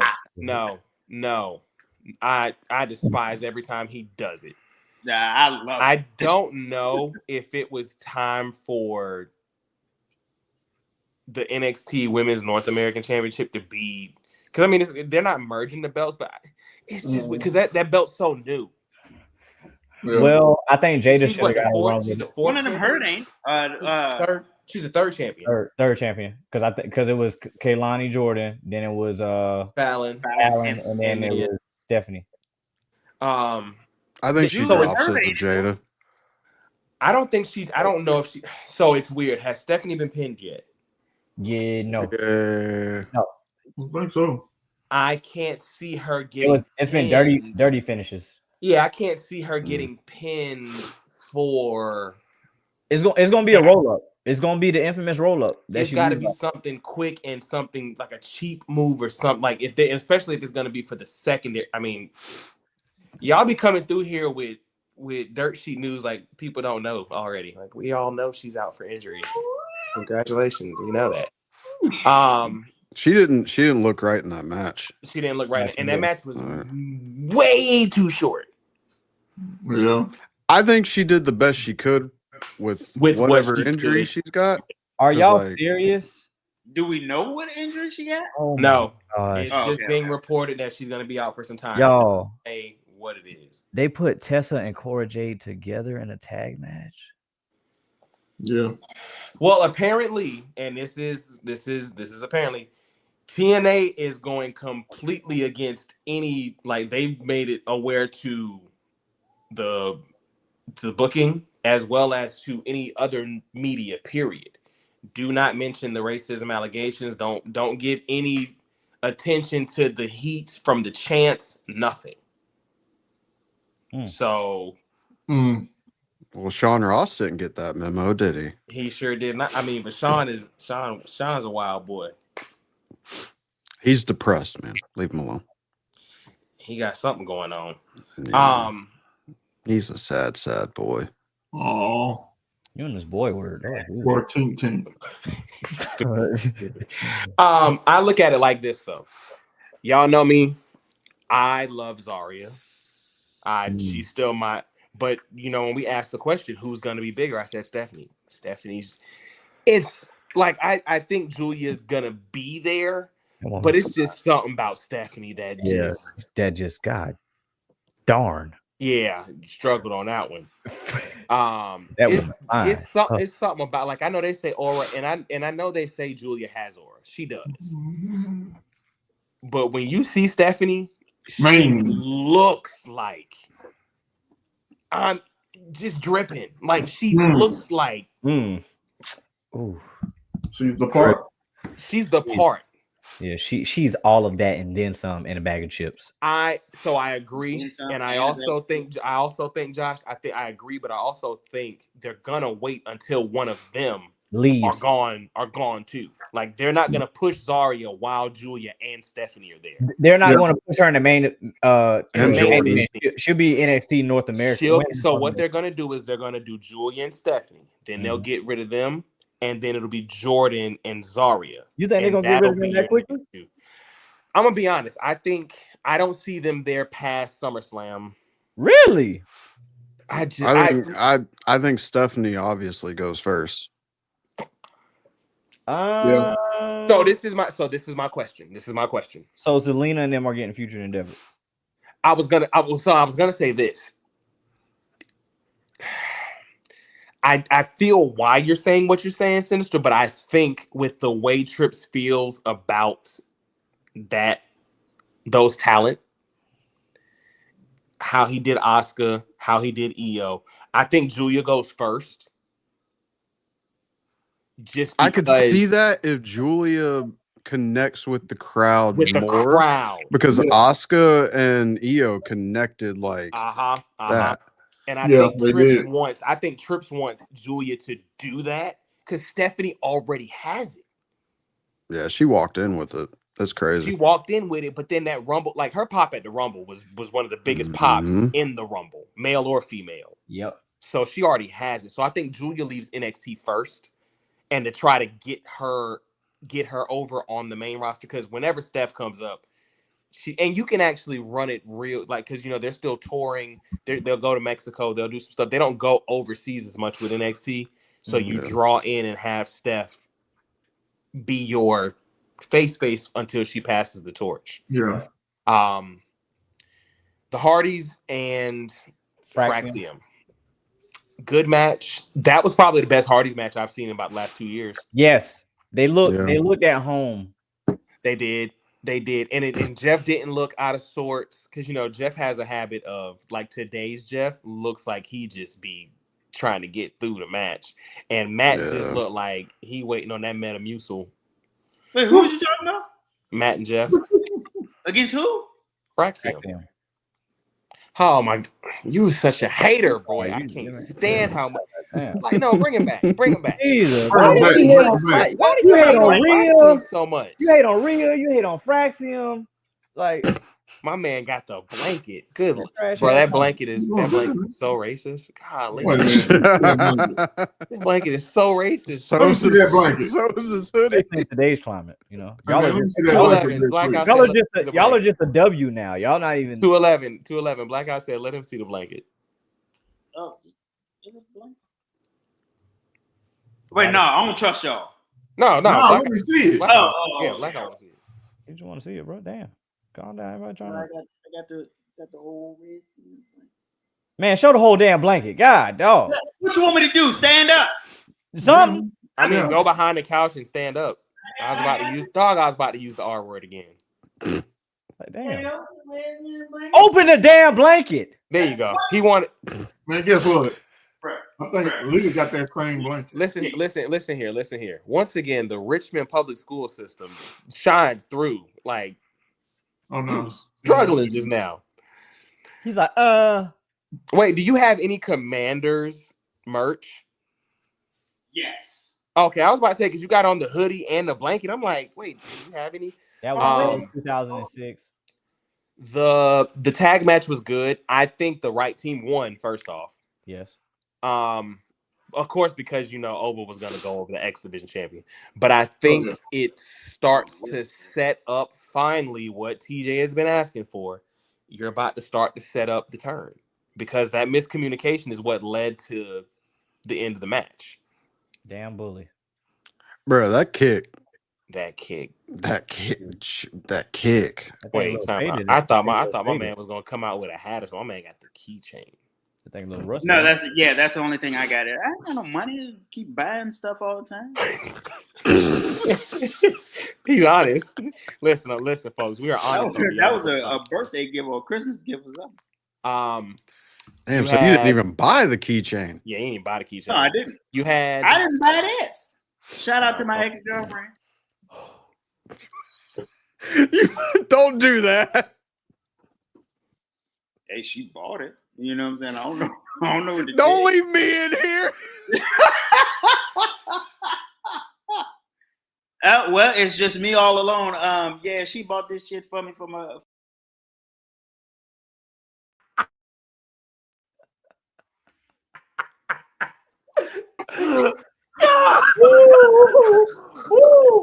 Everybody just leave. Hey, listen, that's why I took my hair because I didn't know where the fuck it was going. First of all, the fact that Shane was like, "Don't leave me in here," that was hilarious. But what got me was when he was by himself. I think he really thought I was about to let him get his stuff off. I really was. No. Yeah, I really did. We will not air out grievances here. Oh my God! I am not doing this. What else happened on Tuesday? Hey, my boy Jay and Ethan Page. Javon Evans, that cutter was beautiful. Over the thing into the table? Over the top rope through the table? Yeah. And onto the table, yep. That was wild. And then the cutter with the chair draped around his neck. And then Shield 2.0 want to show up. And so we're going to stop that. We're not, no. What we're not going to do is make them wear that anchor because that's unfair. Okay. They already have an uphill battle because Saquon's coming back from injury, so he has no traction whatsoever. Dion didn't have any traction, period. Like, there are already 4 unknown guys in NXT. Yeah. That was the one thing the Shield got that a lot of people... is the incredible Sherrod. That's all he is. He's who... That's all right, y'all. It's been good. It's been great. It's been your boy, Trigger Trey Knight. They already started with an uphill climb. We don't want to saddle them with calling them the second Shield or 2.0 because the expectation is they'll never reach that level. Oh no. I've even seen people saying, well, they're like Retribution. You don't want them to reach that level. No. So let's stop. Let's stop that. Let's give them... I was cool with them showing up until they just kept playing the music. And it's like they're standing there like dancing, and I'm like, what? Did y'all see me trip up and fall as I was backpedaling? No, I saw it. Yeah, he fell in the ring. He was backpedaling. He fell backwards. Who? No, he didn't. Yeah, bro, go watch the clip. Because if you see it, Ethan was in the corner, and I think old boy went to go fucking do a little running, little leg, and then all I saw he went to go backpedal, and all you saw him fall out the frame like boom. I said, "Oh shit!" During the beatdown?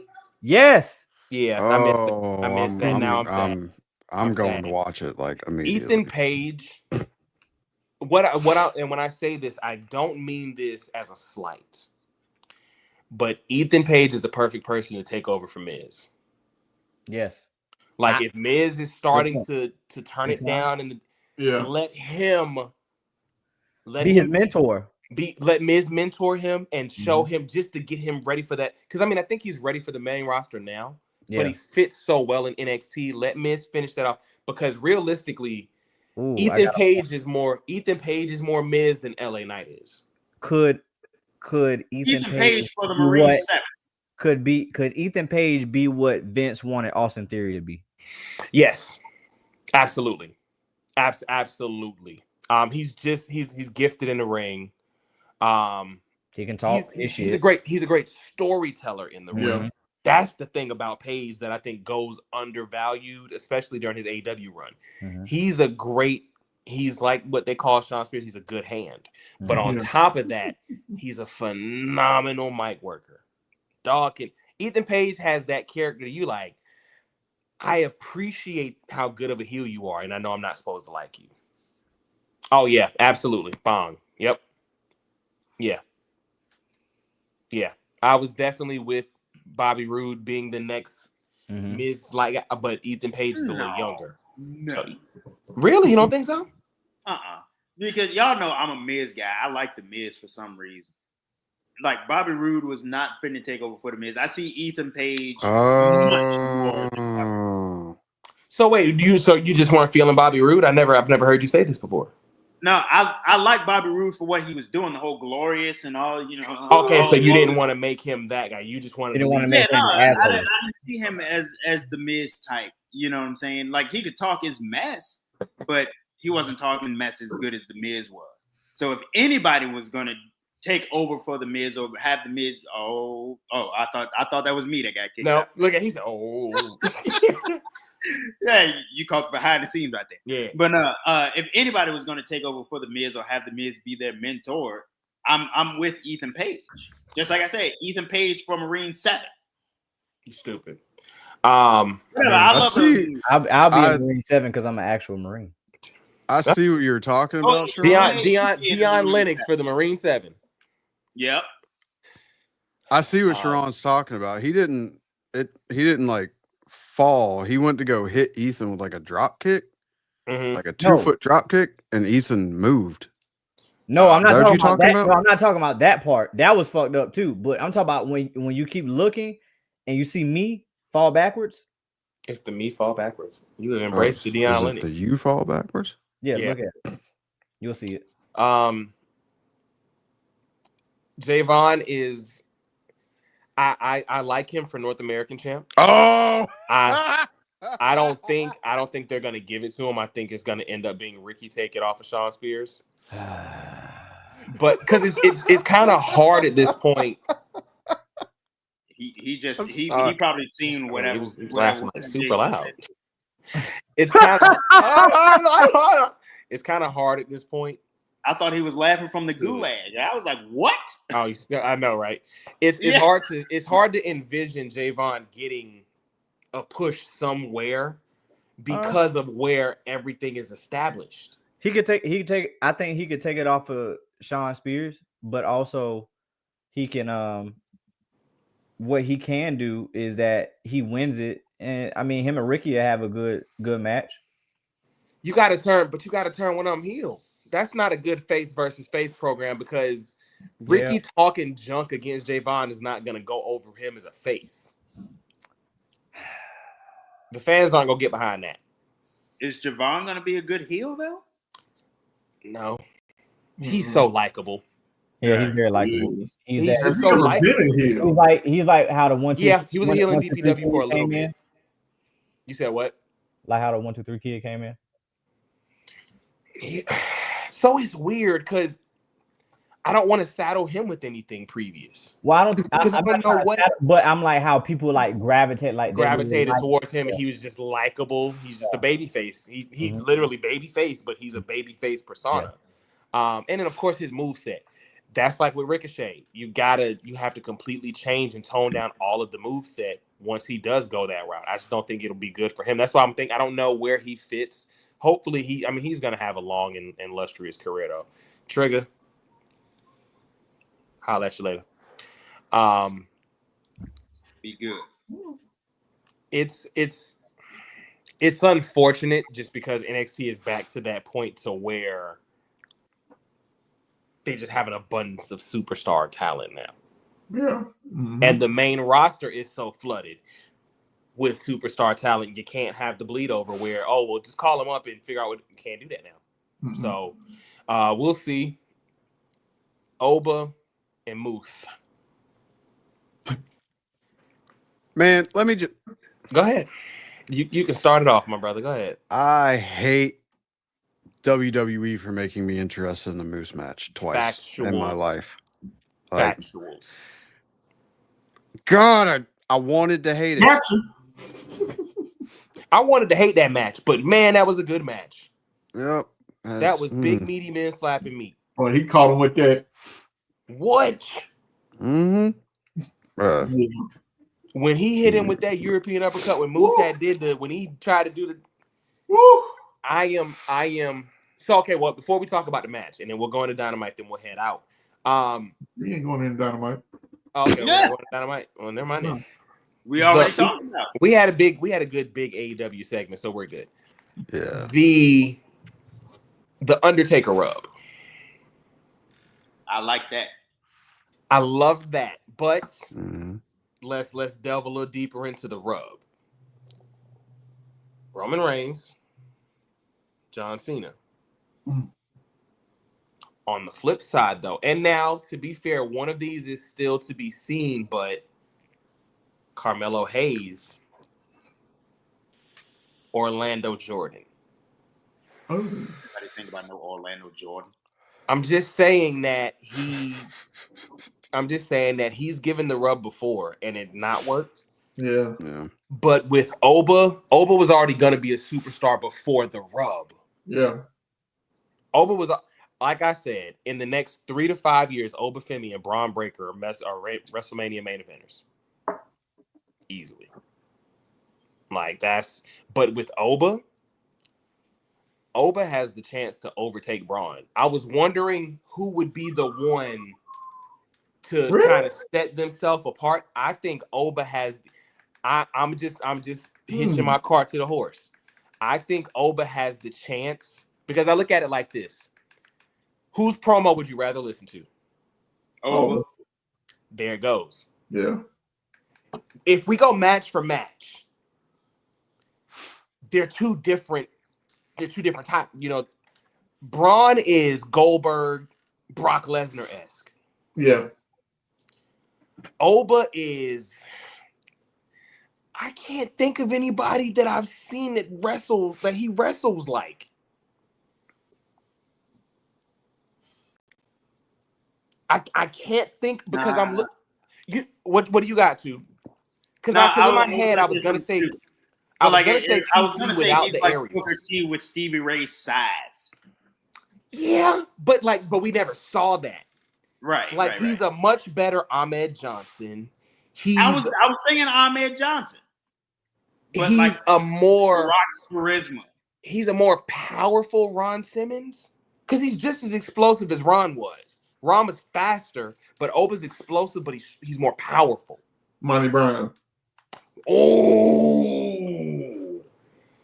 he's Monty Brown with, and I don't mean this as a slight, but Oba's Monty Brown with the charisma of a main event superstar. Because that was the one knock that was like Monty could have gotten the TNA World Title and it would have been good because we could, and he should have. He should have stayed. He should have. Yeah.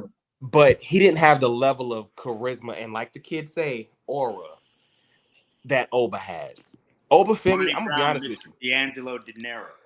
I'm kidding. Like a Pope, no, because Pope should have won the title from AJ. I love the Pope, man. I love the Pope. D'Angelo De Niro was that guy. Elijah Burke.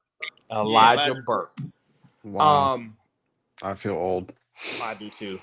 Because just think about it. That Deuces Wild tournament was like Jesus. 2012. Yeah. Yep. Oba Femi getting a rub from Undertaker. It was the get you some, and the go.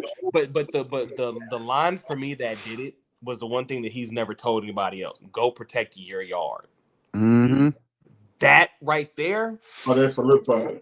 That solidifies it right there. There is no it was, to me, it was the same as the Brock Lesnar Cody arm race for me. Yeah. Like that was until Brock Lesnar tried to kill him. Well, no, we're talking about at the end. Remember SummerSlam, the last. Okay. It was that for me. Now, I mean, of course, don't get me wrong. I'm speaking in terms of kayfabe because fuck Mark Calloway. We don't care about Mark Calloway at all. But Undertaker giving you that rub, and not just giving you that rub, but giving you that rub on network television in your arena in NXT. That's a you different get at look. Trick Williams. That's what I'm saying. That's a different look. Trick Williams. Yep. It's just different. Making Moose seem like a threat was a good idea. Because Oba did, but like I've said it every time, I want Oba to look vulnerable. Yeah. I don't want him to look weak. But I want him to look like, hey, this guy can be beaten, but he just digs down and pulls out that ruler, that Mamba mentality, and be like, you're not taking this from me.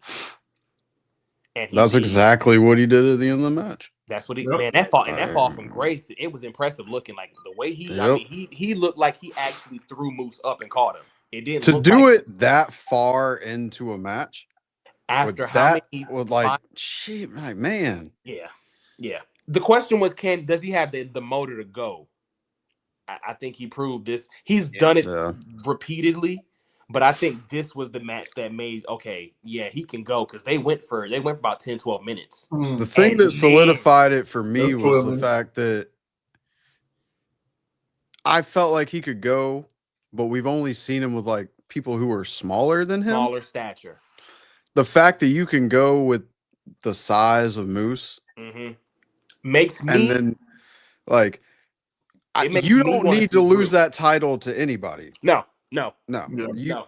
You to fit your character perfectly, you relinquish that title when you feel like it. I was fine with him losing the North American title the way he did because it took 4 people in a roll up. He don't need to lose the NXT championship. They don't have anybody that could. Had they brought in Josh Alexander, I probably would have said maybe. But other than is that 100% confirmed though? Yeah, that he signed with AEW. He's going to AEW. Yeah, it's like even I see that. So Like if this guy sees it, exactly. Hey, no, blackout. Who did Oba beat? You know the answer. Go ahead, your boy. Get it out your system. They beat the Big Lip Bandit.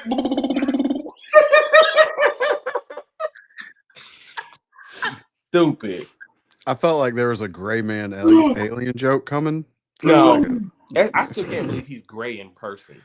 I can't believe WWE made him not gray. Yeah, that was crazy. Spray tan, homie. That's what it was. But I'm actually at this point now, and I know I know we're far away from this. I know this is me looking at it like, oh my God, you're doing too much. I can't wait to see him and Drew. Who? Oba. I want to see it. I want to see it now. Yeah, like we wanted to see it. Like we wanted to see your boy. Who? Oh shit! No, I can't think of his name because he's been gone so damn long.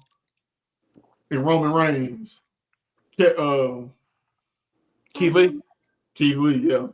That I want a match like you know what? I wish we could have got NXT Keith Lee versus Gandalf. He's stupid. They did make him a wizard, boy. They did. I wish we could have got NXT Keith Lee versus Obafemi. Like, there's some talent that I really wish we could see work with Obafemi. I would love to have seen a Big E and Obafemi match. Aleister Black. Aleister does well with big guys. You know what? No. You're not Aleister, your other boy, Brody King. Woo! That's dude, if WWE could ever get him from AEW, I'd be terrified with what they would let him do. Oh my God. Like Bronson Reed level Brody King. Yeah. Like, Jesus. See Bronson Reed again. I would love to see Bronson Reed and Oba. Like I'm if y'all don't know, that's the perfect time to do a break the ring spot. Look here. I ain't even say it because we already said it on a previous episode, but this one right here. Yeah. Yeah. Understand something. That will feed generations. Yeah. To come. Villages. Not even a takeover. I want that at a SummerSlam. Yeah. Screw a village, man. That'd feed a whole damn metropolitan Nation. area. That's gonna feed a nation. Good God. Sheesh. And I wouldn't have said that until I saw Jacob work with Braun. Because I would imagine that's very difficult, especially the way Braun Strowman is lately. It's wild because he slimmed up and it seems like he got slower. I think, man, I feel like it's that Great Khali thing. Because you're hungry and I am too, so we getting ready to let everybody go so we can eat. Because I'm hungry. I ain't gonna lie. I thought it said big four. I saw it too. I thought it said pie, and I'm starving. Oba Femi, Jesus Christ. Oba Femi is, and I don't want to say it for risk of jinxing it again, because y'all remember how big I was with Velveteen. It wasn't much of a bigger Velveteen Dream fan than me. Oba Femi has the chance to be what they wanted Velveteen to be. The way they were building Velveteen, and with Shawn Michaels, John Cena, and Randy Orton all coming out and saying this kid is the future. Oba Femi has that. He has that aura, man, and it's beautiful to see because he's so young. But it's like he already gets it. Like Shane, where he where he won that breakout tournament. Yep. Yeah. And it was crazy because I remember when he won it, it was like almost like he came out of nowhere. Exactly. And he won it, and it was just like, I don't even remember a time. It's weird. He's so good. I don't remember what it was like before he won the North American Championship. Like that, like I don't know what he was that or what he good. was. I just remember him whooping Kalisto or whoever it was. Damn, who was it? Dragon Lee. And Shane, you know where he went to school? I do. Yep. Where legends are made, baby. I mean, I will no longer hate on them if with Oba. Oh yeah, that's right. You don't know. Damn, you don't know? No, I don't know. Go ahead. Roll Tide. Jesus. What? Roll Tide, man. I don't know what that means. Alabama, TJ got boot him. Wait, you don't know what Roll Tide means? Boot him. No, he thought it was the cleaner. Yeah, I gotta boot you for that one. That's there is cultural significance for that one, bro. 17-time national champions, man. Oh my God, I'm sorry. I'm sorry I got him started. Jesus. Yeah, I'm from Virginia. Like what? Oh, okay. You're still in the Bible Belt, bitch. No, he's I don't know what that means. Okay. You don't watch college sports though, do you? Not like talking about, no. Oh, okay, that's why then. Okay, never mind. I'll let you rock. I watch it, you know what I'm saying? But he said Roll Tide. I'm just like, oh wow, okay. And I know we're doing a whole Oba Femi segment. NXT as a whole though was phenomenal. Every match stood out. Every match went off. Look, exactly. I'm from Detroit and I know what Roll Tide means. Like, you pay sport more than I do, Bree. You said what? I said she pay attention to the sport more than I do. Oh well, yeah, okay. Yes, really. Yeah, she's a Detroit Lions fan. Ain't you from Alabama? Yep. She still woke? You so stupid. Well, but in this weekend, right, we had a phenomenal week. Roadblock was the best show this week, but before the weekend, your boy LA Knight beat Shinsuke. Apparently, Shinsuke's on the way out. Yep. If he is, I know people are gonna say he was misused. I think he had a decent enough run. It's unfortunate that he went up during Vince's era. Yeah. Mm-hmm. It's, because there was 2 times when he had it. When he beat Cena, after he dropped on his neck, that was a bad suplex. Mm-hmm. When he beat Cena, and then when he won the Rumble, and I was gonna say he beat Cena, then he went on and lost to Jinder. That was the end of it. Winning the Rumble and losing to AJ at Mania is not terrible, because it's AJ Styles in this WrestleMania. But when he beat Cena and then lost to Jinder, that was it. The only thing that would have saved him would have been what they did with Finn, is that they sent him back to NXT, let him rebuild that aura, and then come up immediately. But other than that, there was nothing you were gonna do. These mid-card title runs were cool. The Intercontinental title run he had with Sami Zayn. Bad. It's it is King what it Nakamura is. was kind of cool.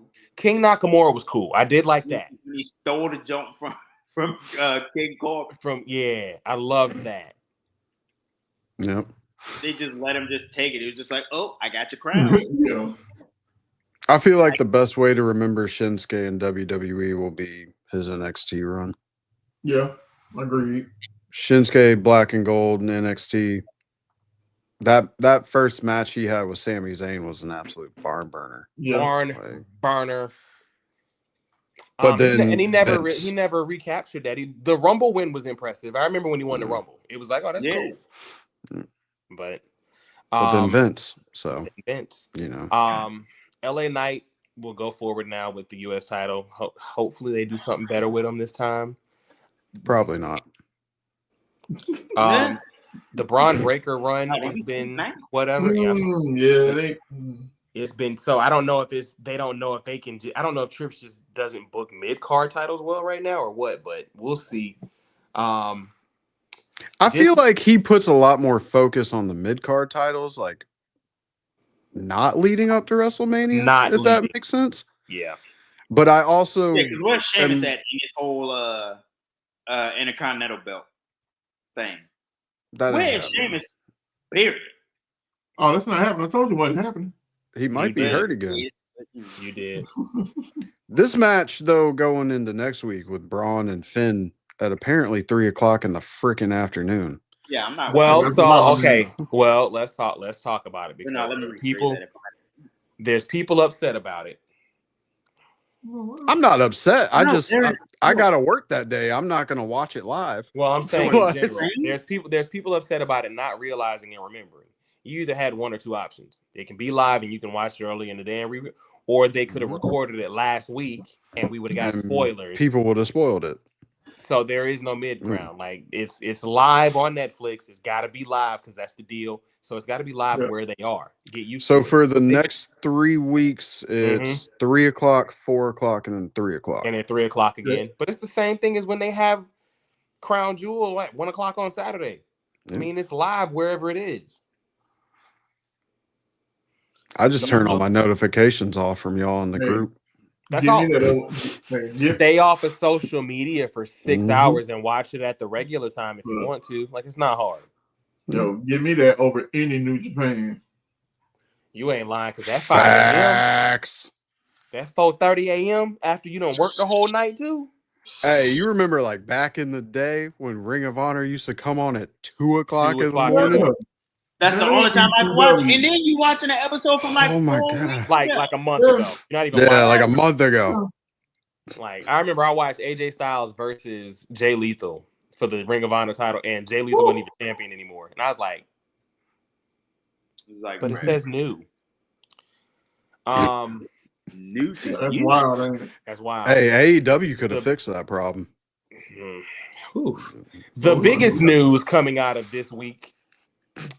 This Monday, John Cena, Cody Rhodes in the same building for the first time since. I wonder what he comes out to. That's why I want to watch live. Yeah. I'm watching live. I gotta know. Like I gotta be in the know. I don't want to spoil it for people, but I for me to watch it, I'm gonna watch it live. Thugonomics. Yeah, Thugonomics. Probably Thugonomics, bro. Bad man. Oh yeah, Bree. Oh yeah. Yeah. Remember that. Yeah. Look, if I'm working, that's easy. My dad did. Elimination Chamber last year was 5 a.m. But you know what? You know what made me? For that. You know what made me is you don't know. You know what made me like kind of say, okay, I'm gonna start doing this like repeatedly and all that Kenny Omega versus Chris Jericho. Like when they did the bill for that, they were like, "Hey, it's gonna be live." Okay, that's it. Yeah. But other than that, man, this has been a phenomenal. Listen, that's what I want. That's what I want. Just once. Just once. He did that at WrestleMania 35. And I popped. That was the first time I popped for Cena in a long time. So I popped for that. I'll pop again if that's what happens. Yeah.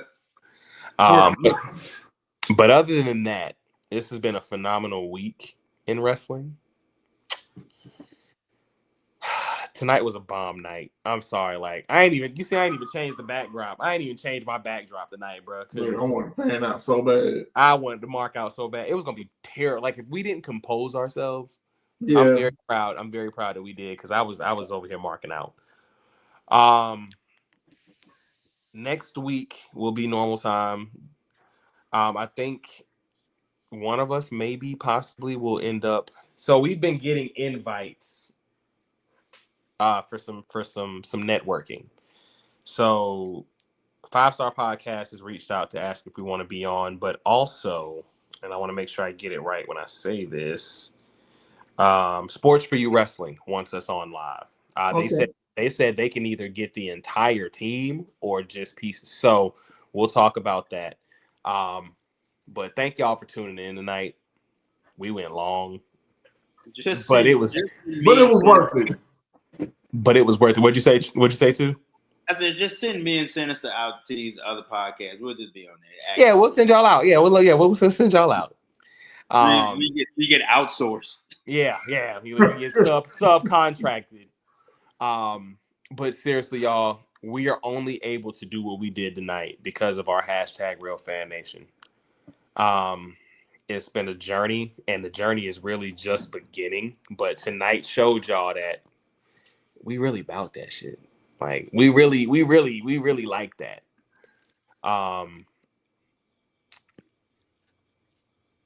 Yeah. Sinister, let people know where to find you. You took away my thing. So you took away. I took away. Oh wow, you're so stupid. Yep, there you go. That's lazy. Hey man, that was lazy. I just want to say though, What you want to say? If Ashley calls me a bald fraud again, we're gonna have a problem. It's because you said it like 900 times. I don't care. Hey, look, out of the 3 people that are on this screen right now, I got the best hair on this show. Okay. You don't. Go ahead. You don't. Go ahead. I do. You don't. Look at it. It's so luscious. You said what? His hair is luscious. He hit the cap. Wait, you can cap my hair ain't luxurious when it is. Said luscious. Spell it. Tough on it. You ain't the boss of me. Mr. 211, let the people know where to find you at. Y'all know where to find me at on the Instagrams at Man of Steel, STEEL_BTB. Don't find me nowhere else. Except in your local liquor store. Hey, I got his address if anybody wants it. Oh man, that's tough. You better cut me in on the prices when you sell it. Oh. Blackout. I ain't gonna sell it. It's free 99, my brother. Free 99. Blackout. Yo, y'all can find me at Instagram, blackout_Jones, Facebook, Blackout Jones, and X, Joker Driver 514. And y'all already know, Carlito_Cannon everywhere. Beyond the Bell Podcast on Facebook, Instagram, Twitch, and TikTok. _BTB Podcast _ on X. Follow Mr. 211 at FU Dirty Duke. That's going to be my alternate. I have officially started re-uploading on Spotify. We're back on Spotify. We're about to start going ahead and touching. Follow Blackout Jones at Mr. What? Baby. And follow Sinister at I Can't Spell Luscious. And yeah. Oh, we got a new theme song coming our way soon too. I gotta send y'all the instrumentals I found. We're gonna do the merch store. Don't forget the merch store. Oh, you know what? I'm gonna get Will Smith on them new instrumentals. Shut up. Check out bonfire.com/store/Beyond the Bell podcast, please, for all your Beyond the Bell merchandise. We actually are about to, I think we're going to touch our next giveaway. And I think we need to ingrain some type of BTB merch with it as well. But if you have a Beyond the Bell podcast t-shirt, hat, or anything, take a picture of wearing it, please. Listen, I was having some technical difficulties them last couple weeks, boy. It was bad. Why does Shane look like AJ Styles right now? Because they don't want none. Trick or Trey didn't want none. Hey, y'all jealous of my hair? I'm not a ball fraud. All right. Listen here, Bree, you bald fraud. You're so stupid. You're so stupid. So you know what? We got to keep the momentum going. The momentum. Mm-hmm. So since we did the Mike Chioda interview, let me see if I can get it to pull up real quick. Baby. Oh, sorry. Tell sis I'm sorry. Tell sis I'm sorry. I didn't mean to do it. Oh, see, don't worry. She ain't paying attention. Okay, good. I don't want to get beat up. Oh, I love that one. She probably still eat. You love what one? Look at Bree's new comment.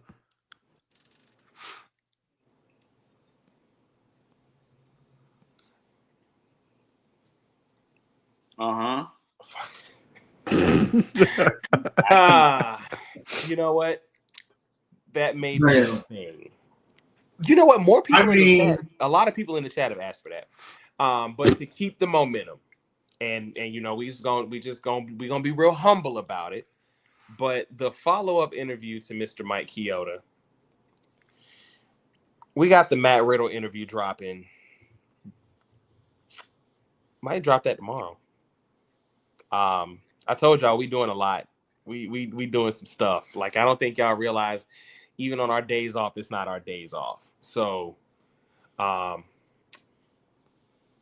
Mason, Will, what's popping, Brody? Oh no. Catch us live next week, every Thursday, 7 p.m. Eastern Standard Time. Same BTB time. Yeah. Same BTB channel. Yeah. And we out. Wave. I thought you was Joe Hendry in it. My bad. Oh, wait, Bree, you didn't know we did the Matt Riddle interview? I'm sorry. Yeah, we did the Matt Riddle interview, y'all. Yeah, we got the Matt Riddle interview dropping. I mean, I'm just saying, we gotta save some stuff for y'all. Shane, you're stupid. Nobody loves your hair but your wife. And make sure y'all go follow Mike Chioda on X at MJC Chioda and on Instagram at Mike.Chioda. Thanks again to the legendary Mr. Mike Chioda for coming through, blessing us with his presence and giving us our interview to date. Can't wait to see them numbers. Y'all run them numbers up. Like, follow, share, and subscribe. Like, follow, share, and subscribe. Do it. It matters. Hit that notification bell. Hit that notification bell on YouTube. Another podcast named Beyond the Bell popped up. I'm mad because we're about to start sending out some cease and desists. But it's been real. It's been real. It's been fun, but it hasn't been real fun. Love y'all. Real Fan Nation. We out. Oh, wait. Sorry. Shit. Censor that, Netflix. And we out.